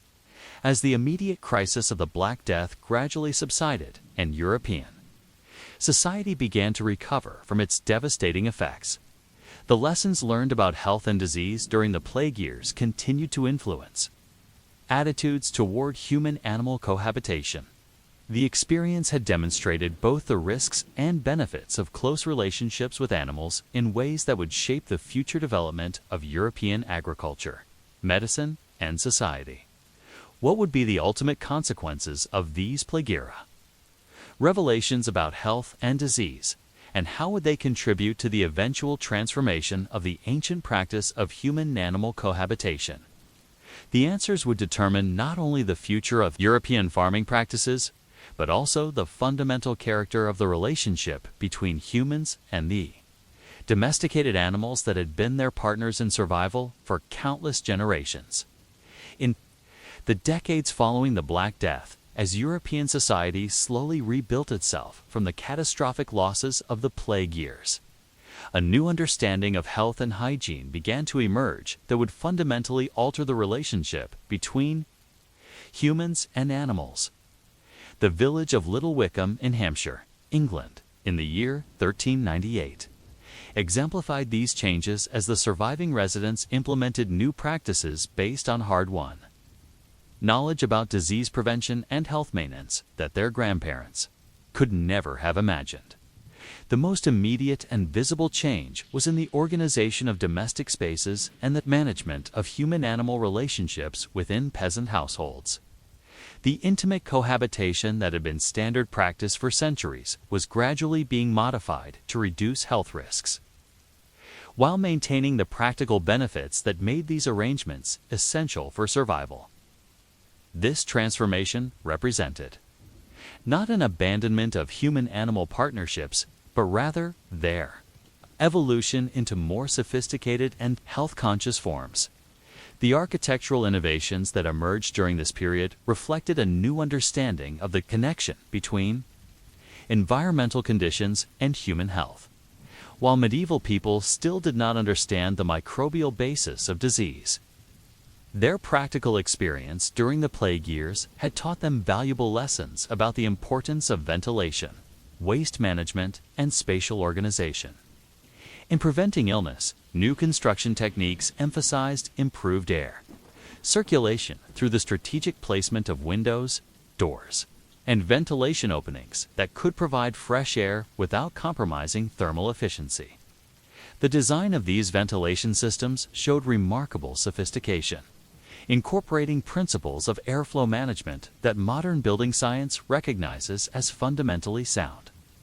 Even though their medieval designers lacked the theoretical framework to explain why they worked, the management of animal waste received particular attention in post-plague architectural design. New drainage systems, improved flooring materials, and better waste storage facilities reduced the accumulation of organic matter that could harbor pathogens and create unsanitary conditions. These improvements were often implemented gradually, as families modified existing structures rather than building entirely new ones.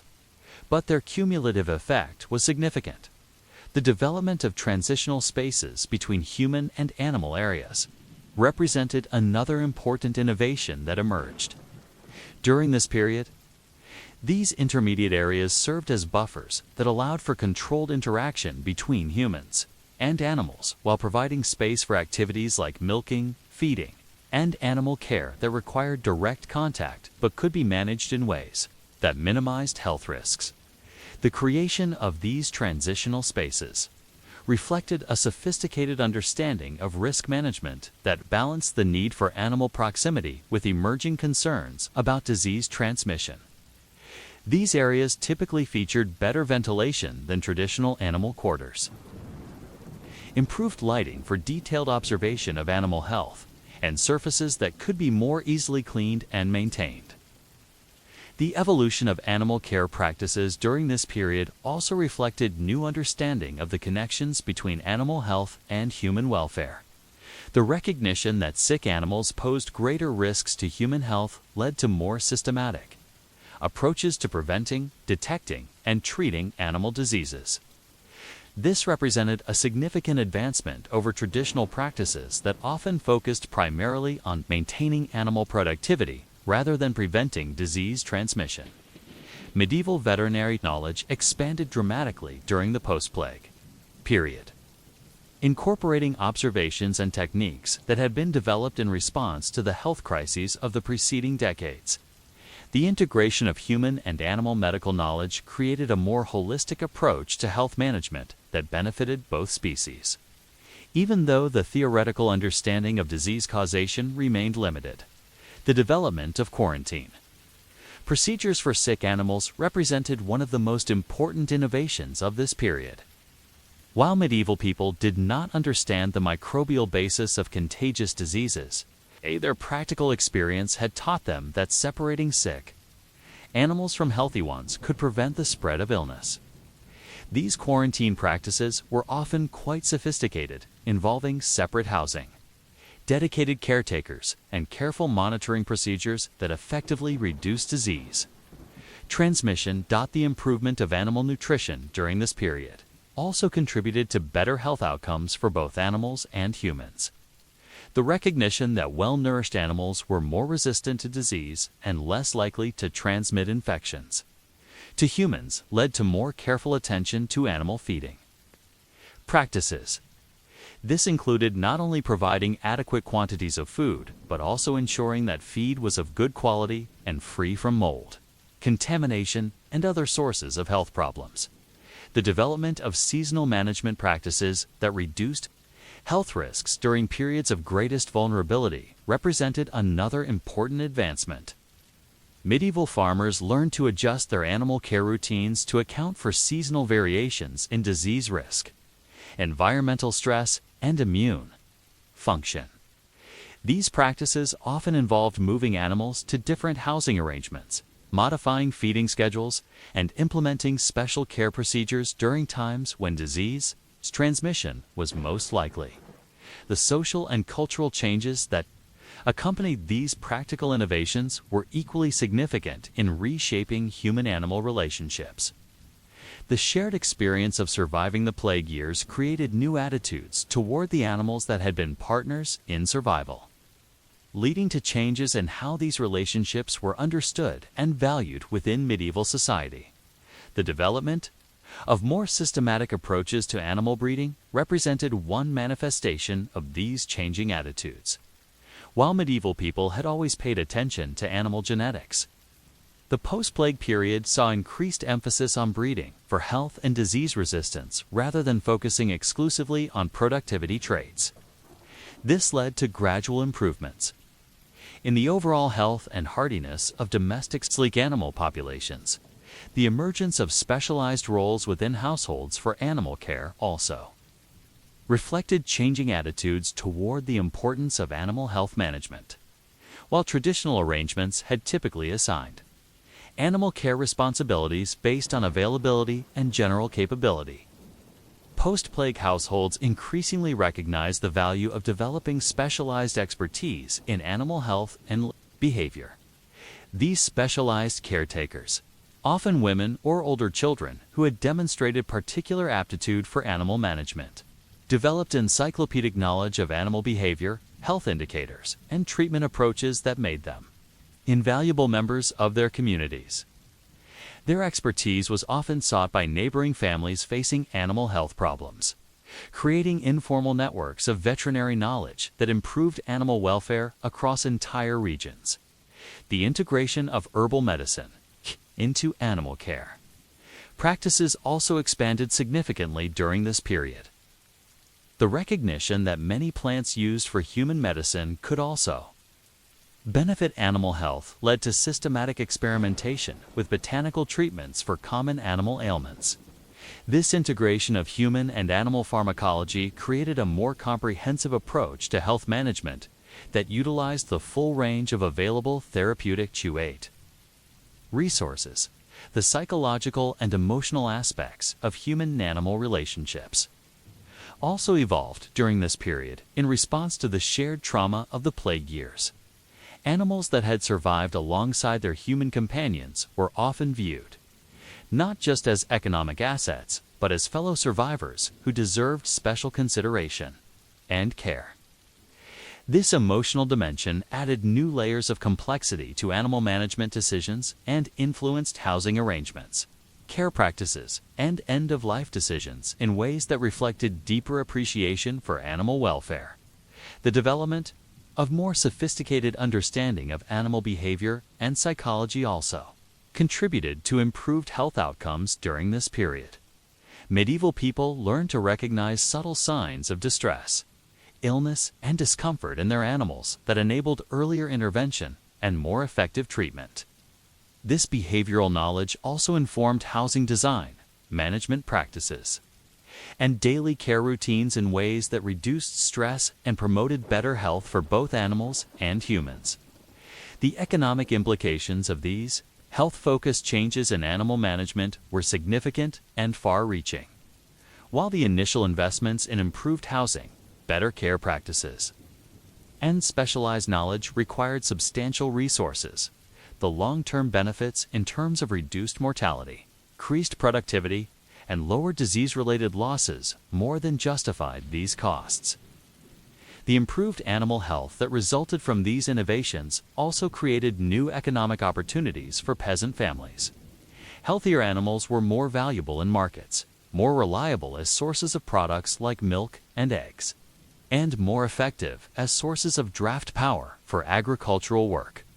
The reputation for maintaining healthy livestock also became a valuable asset that could command premium prices and preferential treatment in business.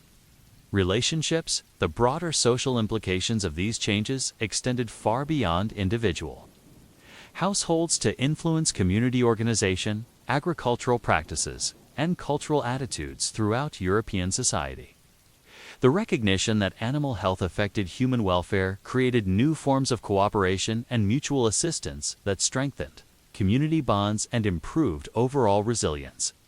The establishment of community standards for animal care and health management represented one manifestation of these broader social changes. Communities began to develop informal but effective systems for monitoring animal health, sharing expertise and providing assistance during health crises that affected multiple households. These community-based approaches to animal health management created social capital that benefited all participants while improving outcomes for both animals and humans.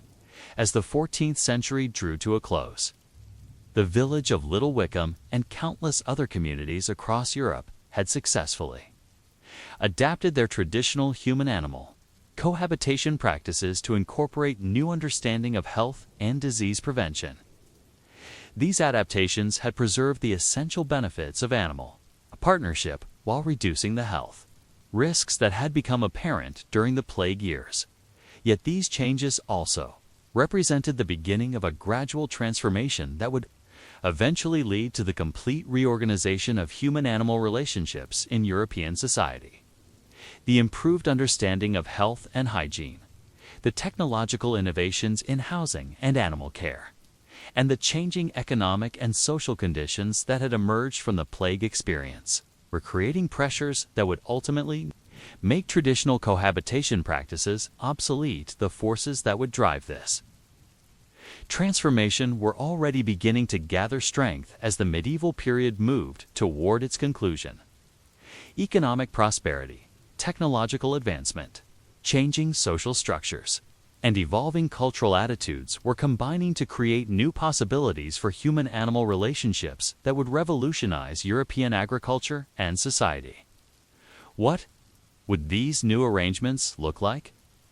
And how would they address the eternal challenges of survival that had made human-animal cohabitation necessary for so many centuries? The spring morning of 1547 dawned bright and clear over the prosperous village of Ashford in Kent, England, as William Carpenter surveyed the construction site where his new barn was taking shape. The massive timber frame, joined with intricate mortise and tenon work that would have impressed the cathedral builders of centuries past, represented far more than simple agricultural expansion.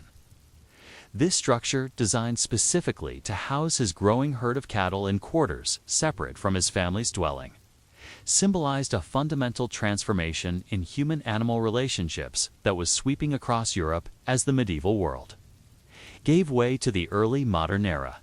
The forces driving this great transition were complex and interconnected, reflecting changes in technology, economics, social structure, and cultural attitudes that had been building for over 2 centuries.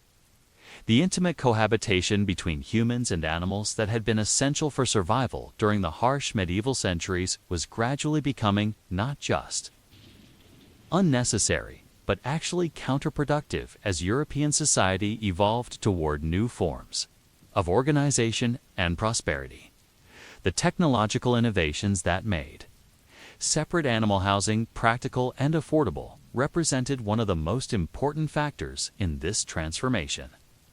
The development of more efficient heating systems, including improved fireplace design, better chimneys, and the introduction of ceramic tile stoves from Germanic regions, meant that human dwellings could maintain comfortable temperatures without relying on animal body heat. These heating innovations were not sudden revolutionary changes, but rather the result of centuries of gradual improvement and refinement that had reached a threshold where they provided viable alternatives to traditional cohabitation arrangements. The evolution of building materials and construction techniques also played crucial roles in making separate housing economically feasible. Improvements in quarrying, transportation, and masonry work made stone construction more affordable for prosperous peasants and yeoman farmers. The development of better tools, including more efficient saws, planes, and joiners' equipment, reduced the labor costs associated with timber construction while improving the quality and durability of wooden buildings. The introduction of glass windows, while still expensive, was becoming increasingly common in rural areas during the early modern period. These windows provided better light and ventilation than the oiled cloth or horn panels that had been standard in medieval construction, making it possible to create comfortable human living spaces that did not depend on animal heat for habitability. The psychological effect of these brighter, cleaner living spaces was as important as their practical benefits, creating new expectations for domestic comfort that made traditional cohabitation seem primitive and undesirable. The economic changes that drove the transition away from cohabitation were equally significant and reflected broader transformations in European agricultural and commercial systems. The gradual shift from subsistence farming toward market-oriented agriculture meant that successful farmers like William Carpenter could accumulate surplus wealth that could be invested in improved facilities and equipment. This economic surplus was essential for funding the construction of separate buildings, purchasing better heating systems, and implementing the other changes that made cohabitation unnecessary. The development of more sophisticated agricultural techniques also contributed to this economic transformation. Improvements in crop rotation, soil management, and plant breeding led to higher yields that provided greater food security, without requiring the intensive resource recycling that had made animal cohabitation economically necessary. The introduction of new crops, including potatoes and improved varieties of grains, created more reliable food supplies that reduced the survival pressures that had made every siege. They made every survive. Weaved the expansion of trade networks and market systems, created new opportunities for specialization that changed the economic calculations underlying animal management. Farmers could increasingly focus on specific types of animal production: dairy, meat, wool, or draft power, rather than maintaining the diverse mixed herds that had been necessary for medieval survival. This specialization was more efficient and profitable, but required different housing and management approaches that were often incompatible with traditional cohabitation systems. The availability of manufactured goods through expanding trade networks also reduced the need for the intensive resource conservation that had made cohabitation economically attractive. Items like metal tools, ceramic vessels, and textile products could be purchased rather than produced within the household, reducing the need to maximize the utilization of every resource, including animal waste products and byproducts. The social and cultural changes that accompanied these technological and economic transformations were perhaps even more significant in driving the transition away from cohabitation.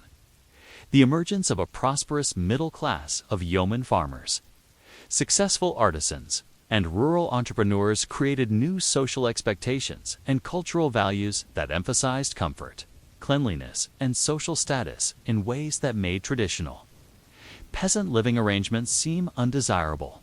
The influence of urban culture on rural areas increased dramatically during the early modern period as trade, travel, and communication improved. Urban housing standards, which had never relied heavily on animal cohabitation due to different economic and spatial constraints, began to influence rural expectations and aspirations. The desire to emulate urban standards of living created pressure to adopt housing arrangements that separated humans and animals in ways that demonstrated prosperity and sophistication. The Protestant Reformation, which was transforming religious and cultural life across much of Europe during this period, also contributed to changing attitudes toward human-animal relationships. Protestant emphasis on individual responsibility.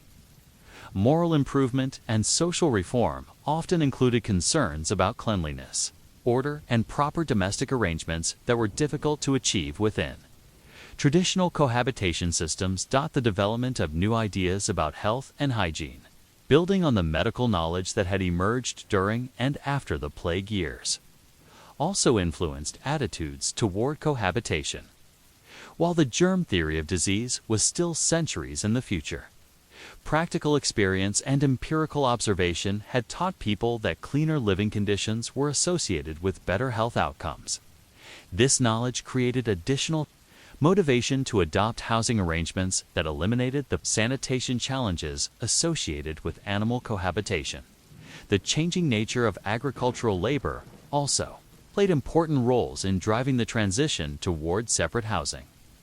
The development of more efficient farming techniques, better tools, and improved crop varieties reduced the labor intensity of agricultural work, making it less necessary to organize all aspects of farm life around maximum efficiency.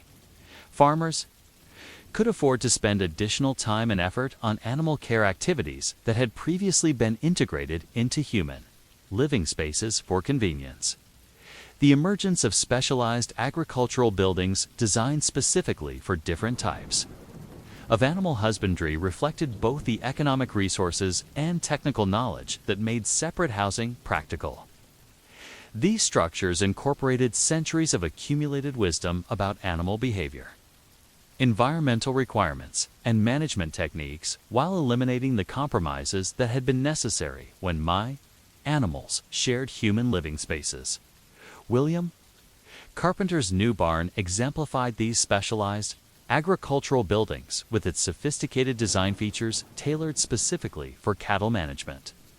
The structure incorporated proper ventilation systems that provided fresh air without creating drafts, drainage systems that channeled waste away from animal areas, and feeding systems that allowed efficient delivery of fodder without requiring human entry into animal spaces. The construction techniques used materials and methods that were more durable and easier to maintain than the multi-purpose buildings that had served earlier generations. The transition toward separate housing was not uniform across all regions or social classes, but rather proceeded at different rates depending on local conditions, economic opportunities, and cultural factors. Prosperous areas with good access to markets and trade networks adopted new arrangements more quickly than remote regions where traditional survival strategies remained necessary. Wealthy farmers and landowners led the transition, while poorer peasants often continued traditional practices out of economic necessity rather than choice. The regional variations in this transition process reflected the same geographical and cultural differences that had shaped the original development of cohabitation systems. Areas with harsh climates and limited resources maintained traditional arrangements longer than regions with milder weather and better economic opportunities. The availability of alternative fuel sources for heating also influenced the timing of transition, with areas that had access to coal or abundant timber moving away from animal heat dependence more quickly than regions where fuel was scarce and expensive. The gradual nature of this transition meant that many households adopted hybrid arrangements that combined elements of traditional cohabitation with newer separate housing concepts. These transitional systems often involved moving some animals to separate quarters while maintaining others within or adjacent to human living spaces, creating complex arrangements that balanced traditional benefits with emerging preferences. For separation, the impact of this transition on animal welfare was complex and varied. depending on how the changes were implemented. In many cases, animals benefited from housing that was specifically designed for their needs rather than compromising between human and animal requirements. Specialized buildings could provide better ventilation, lighting, and space allocation that improved animal comfort and health. However, the loss of constant human supervision and care that had characterized cohabitation systems sometimes led to neglect or inadequate attention to animal needs. The psychological and emotional aspects of this transition were significant for both humans and animals who had been partners in survival for countless generations. The intimate relationships that had developed through shared living experiences were not easily replaced by more distant management arrangements. Even when the practical benefits of separation were clear, many farmers reported missing the close contact with their animals that had been a central feature of their daily lives for centuries. As William Carpenter watched his workers raise the massive beams of his new barn that spring morning in 1547, he was participating in a transformation that would reshape the fundamental relationship between humans and animals throughout European society. The forces driving this change were powerful and irreversible, reflecting broad historical currents that were carrying European civilization toward modernity. Yet the transition was not without its challenges and complications. What problems would emerge as traditional cohabitation systems gave way to new arrangements? And how would European society adapt to these changes while preserving the benefits that had made human-animal partnerships so successful for so many centuries? The challenges that emerged as European society transitioned away from traditional human-animal cohabitation during the centuries revealed just how intricately these ancient systems had been woven into the fabric of rural life. As farmers like William Carpenter invested in separate housing for their livestock, they discovered that the benefits of cohabitation had extended far beyond simple thermal efficiency to encompass complex networks of economic, social, and practical advantages that were not easily replaced by architectural innovations alone. The first and most immediate challenge was economic shifting, as the construction of separate animal housing required substantial capital investments that many farming families could not afford. The cost of building a proper barn, stable, or byre that could provide adequate shelter, ventilation, and workspace often exceeded the annual income of typical peasant households. This economic barrier meant that the transition away from cohabitation was initially limited to the most prosperous farmers, creating new forms of social stratification based on housing arrangements that reflected and reinforced existing economic inequalities. The financing of these construction projects required new forms of economic planning and resource management that were unfamiliar to farming families accustomed to the day-to-day survival strategies that had characterized medieval peasant life. Farmers had to calculate long-term returns on investment, plan multi-year construction projects, and coordinate the activities of specialized craftsmen in ways that demanded new types of business skills and financial sophistication. The seasonal timing of construction projects also created challenges for farming families, who had to balance building activities with agricultural work during critical planting and harvest periods. The specialized labor required for timber framing, stone masonry, and thatching was often in high demand during the same seasons when farm work was most intensive, creating scheduling conflicts that complicated project planning and increased costs. The design and construction of specialized animal housing required technical knowledge that many farmers did not possess, leading to buildings that were poorly suited for their intended purposes or that failed to provide the environmental conditions necessary for animal health and productivity. The transition from multi-purpose structures that had evolved over centuries to specialized buildings designed for specific functions demanded new forms of architectural and engineering expertise that were not always available in rural communities. The ventilation systems that were crucial for maintaining air quality in concentrated animal housing proved particularly challenging to design and implement effectively. Too little ventilation led to the accumulation of harmful gases and excessive humidity that could cause respiratory problems and disease outbreaks among confined animals.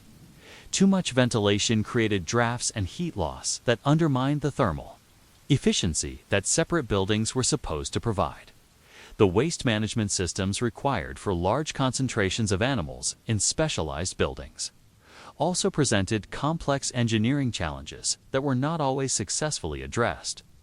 The drainage systems, waste storage facilities, and cleaning procedures that had evolved organically within traditional cohabitation arrangements had to be recreated artificially in new buildings, often with mixed results that created sanitation problems and health hazards. The loss of thermal efficiency that resulted from separating humans and animals created new heating challenges that were not always adequately addressed by available technologies. While improved fireplaces, better chimneys, and ceramic stoves provided some alternatives to animal heat, these systems were often inadequate for maintaining comfortable temperatures in larger or poorly insulated buildings. The fuel requirements for heating separate human and animal quarters often exceeded what traditional fuel sources could provide, creating new economic and logistical challenges. The increased fuel consumption required for heating separate buildings had environmental implications that were not immediately apparent but became significant over time. The demand for firewood, charcoal, and other combustible materials increased dramatically as more buildings required individual heating systems, leading to deforestation and fuel shortages in some regions that had previously been able to meet their energy needs through traditional cohabitation arrangements. The management challenges that emerged from operating separate animal housing facilities required new forms of labor, organization, and work scheduling that disrupted traditional household routines and seasonal patterns. The daily tasks of feeding, milking, cleaning, and caring for animals that had been seamlessly integrated into domestic life when animals shared human living spaces now required separate trips to different buildings, often in harsh weather conditions that made these activities dangerous and unpleasant. The increased time and labor requirements for managing separated animals reduced the efficiency advantages that had made animal husbandry economically viable for small-scale farming operations. The convenience of being able to milk cows, collect eggs, and feed animals without leaving the shelter of the home during winter storms had provided significant labor savings that were lost when animals were moved to separate quarters. The security challenges that resulted from housing valuable animals in separate buildings created new vulnerabilities to theft and predation that had been minimized by traditional cohabitation arrangements. Animals housed in separate buildings were more difficult to monitor and protect, particularly during nighttime hours when many predators were most active and when human supervision was minimal. The social and cultural disruptions that accompanied the transition away from cohabitation affected family structures, childhood development, and community relationships in ways that were not immediately apparent but had long-term consequences for rural society. Children who had grown up with intimate contact with animals as part of their daily domestic experience were increasingly separated from these relationships, leading to changes in their understanding of animal behavior, agricultural processes, and their place in the natural world. The knowledge transmission systems that had relied on constant interaction between humans and animals were disrupted by separation arrangements that reduced opportunities for observation, learning, and skill development. The intimate knowledge of animal behavior, health indicators, and management techniques that had been passed down through generations of cohabitation experience was more difficult to maintain and transmit when human-animal contact became more limited and structured. The emotional and psychological impacts of separation affected both humans and animals, who had been partners in survival for countless generations. Many farmers reported feelings of loss and disconnection when they moved their animals to separate quarters, describing a sense that something essential had been lost from their daily lives even when the practical benefits of separation were clear. The animals themselves often showed signs of stress and behavioral changes. When moved from familiar cohabitation arrangements to unfamiliar separate housing, cattle that had been accustomed to constant human presence often became more skittish and difficult to manage when housed in separate buildings. Pigs that had lived in close contact with human families sometimes exhibited destructive behaviors when confined to specialized facilities. Designed primarily for efficient management rather than psychological well-being, the disruption of traditional breeding and healthcare practices created additional challenges as farmers adapted to managing animals in separate facilities. The intimate knowledge of individual animals that had developed through constant cohabitation was more difficult to maintain when contact was limited to scheduled management activities. This reduced awareness of individual animal needs and health. Status sometimes led to decreased reproductive success and increased mortality rates. The seasonal management practices that had evolved to take advantage of cohabitation benefits had to be completely redesigned for separate housing systems.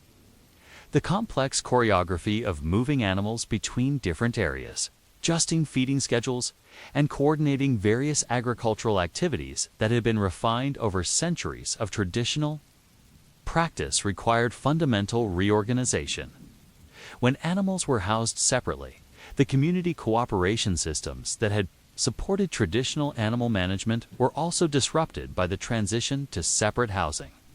The sharing of facilities, equipment, expertise that had characterized medieval agricultural communities became more difficult when each farm operated independent, specialized buildings.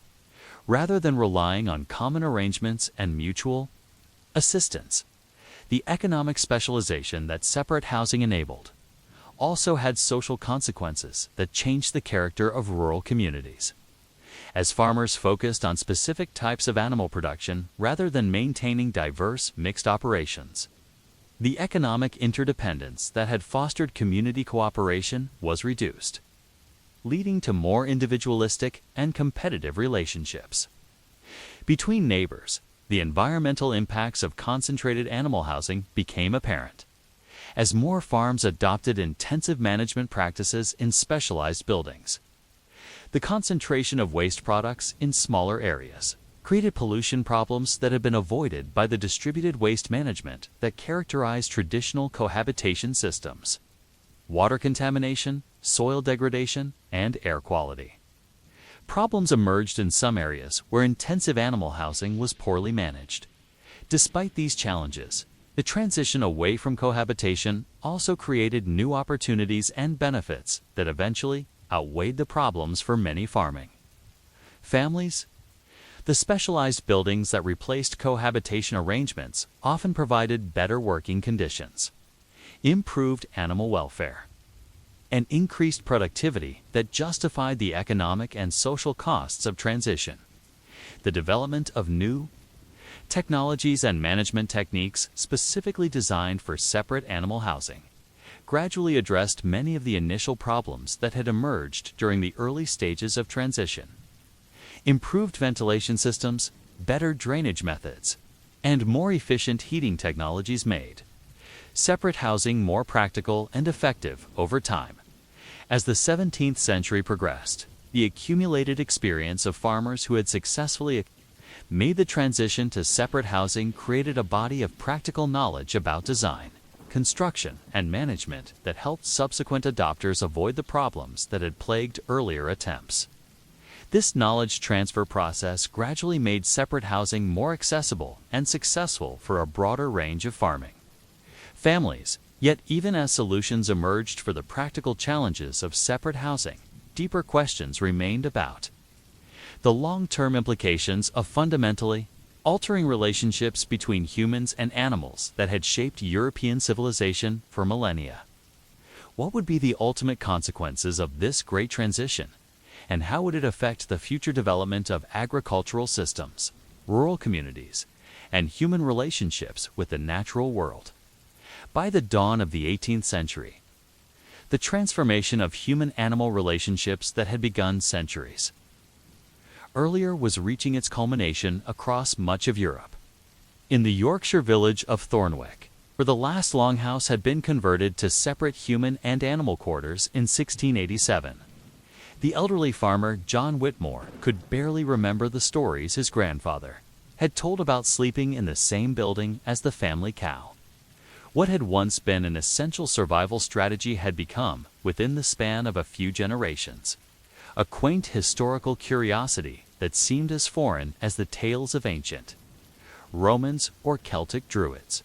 The completion of this great transition represented one of the most significant transformations in human civilization since the original domestication of animals thousands of years earlier.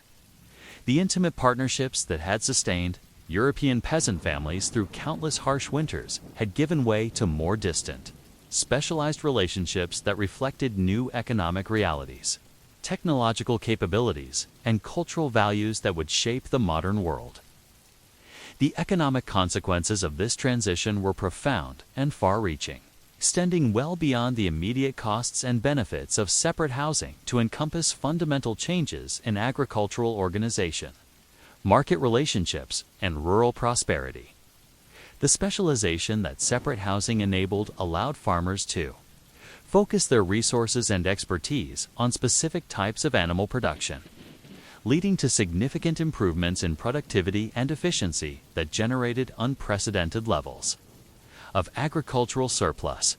The dairy industry exemplified these improvements, as cows housed in specialized facilities designed specifically for milk production consistently outperformed animals managed under traditional cohabitation systems. The controlled environments, optimized feeding systems, and systematic breeding programs that specialized dairy operations led to dramatic increases in milk yields that transformed both farm profitability and regional food supplies. Similar improvements occurred in meat production, wool production, and draft animal management as farmers developed specialized facilities and techniques tailored to specific purposes. The economic gains from these improvements provided the capital necessary for further investments in agricultural improvement, creating a positive feedback loop that accelerated technological advancement and economic development throughout rural Europe. The market integration that accompanied agricultural specialization also created new opportunities for regional economic development as areas with particular advantages in climate, soil, or location could focus on the types of animal production for which they were best suited. The Yorkshire wool trade, the Dutch dairy industry, and the cattle markets of Scotland all developed into major economic forces that contributed to national prosperity and international trade. The technological innovations that had made separate housing practical continue to evolve and improve throughout this period, creating increasingly sophisticated solutions to the challenges of managing large spillage concentrations of animals in controlled environments. The development of mechanical ventilation systems, improved drainage technologies, and more efficient heating methods made specialized animal housing more effective and economical. The architectural sophistication of 18th century agricultural buildings reached levels that rivaled the great cathedrals and palaces of earlier eras, reflecting both the economic importance of animal husbandry and the technical expertise that had accumulated through decades of experimentation and refinement. These structures incorporated advanced engineering principles, sophisticated environmental control systems, and innovative construction techniques that demonstrated the high level of technical knowledge that European agricultural communities had developed. The social and cultural implications of the transition away from cohabitation were equally significant, contributing to fundamental changes in rural life, family structure, community organization that would characterize European society for centuries to come. The physical separation of humans and animals created new patterns of daily life that emphasized scheduled activities, specialized roles, and systematic management approaches rather than the integrated organic rhythms that had characterized traditional peasant life. The childhood experiences of rural children were fundamentally altered by these changes, as the intimate contact with animals that had been a central feature of growing up in traditional peasant households was replaced by more limited and structured interactions. While children still learned about animal care and agricultural processes, their relationship with these activities became more formal and less emotionally intensive than had been the case for countless previous generations. The gender roles within farming families also evolved in response to changing animal management practices.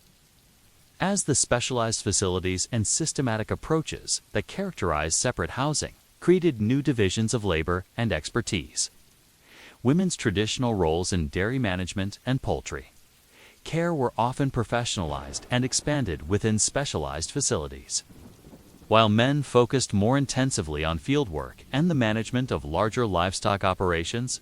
The community relationships that had been fostered by traditional cohabitation systems also changed as individual farms became more self-contained and specialized. The mutual assistance and resource sharing that had characterized medieval agricultural communities was reduced as farmers developed independent facilities and focused on specific market niches rather than diversified subsistence production. Yet, the transition also created new forms of community cooperation and knowledge sharing as farmers with similar specializations collaborated to address common challenges and share innovations. The dairy cooperatives, breeding associations, and agricultural societies that emerged during this period represented new forms of rural organization that replaced traditional community structures, while serving similar functions of mutual support and knowledge transmission. The environmental consequences of the transition to separate housing were complex and varied, with both positive and negative impacts that would become increasingly apparent over time. The concentration of animals in specialized facilities often created localized environmental problems related to waste management, water quality, and air pollution that had been avoided by the more distributed impacts of traditional cohabitation systems.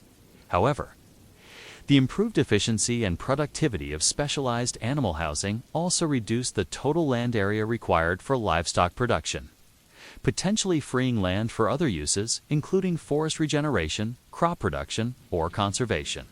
The systematic breeding programs and improved animal health management that specialized facilities enabled also contributed to the development of more productive and hardy animal breeds that could meet human needs with fewer resources. The knowledge systems that had sustained traditional cohabitation practices underwent fundamental transformations, as practical experience was gradually replaced by more systematic and scientific approaches to animal management. The intimate, intuitive understanding of animal behavior and needs that had developed through constant cohabitation was supplemented and eventually largely replaced by more formal veterinary knowledge, agricultural science, and systematic management techniques. This transformation of agricultural knowledge reflected broader cultural changes toward rationalization, systematization, and scientific approaches to understanding and managing the natural world. The empirical knowledge that peasant families had accumulated through generations of direct experience was increasingly valued less than formal education, scientific principles, and systematic approaches to problem solving. The psychological and emotional dimensions of human-animal relationships also evolved during this period as the intimate partnerships that had characterized cohabitation systems gave way to more utilitarian and economically focused relationships. While farmers continued to care for their animals and often developed strong attachments to individual creatures, these relationships were increasingly structured by economic considerations and systematic management approaches rather than the survival partnerships that had characterized earlier eras.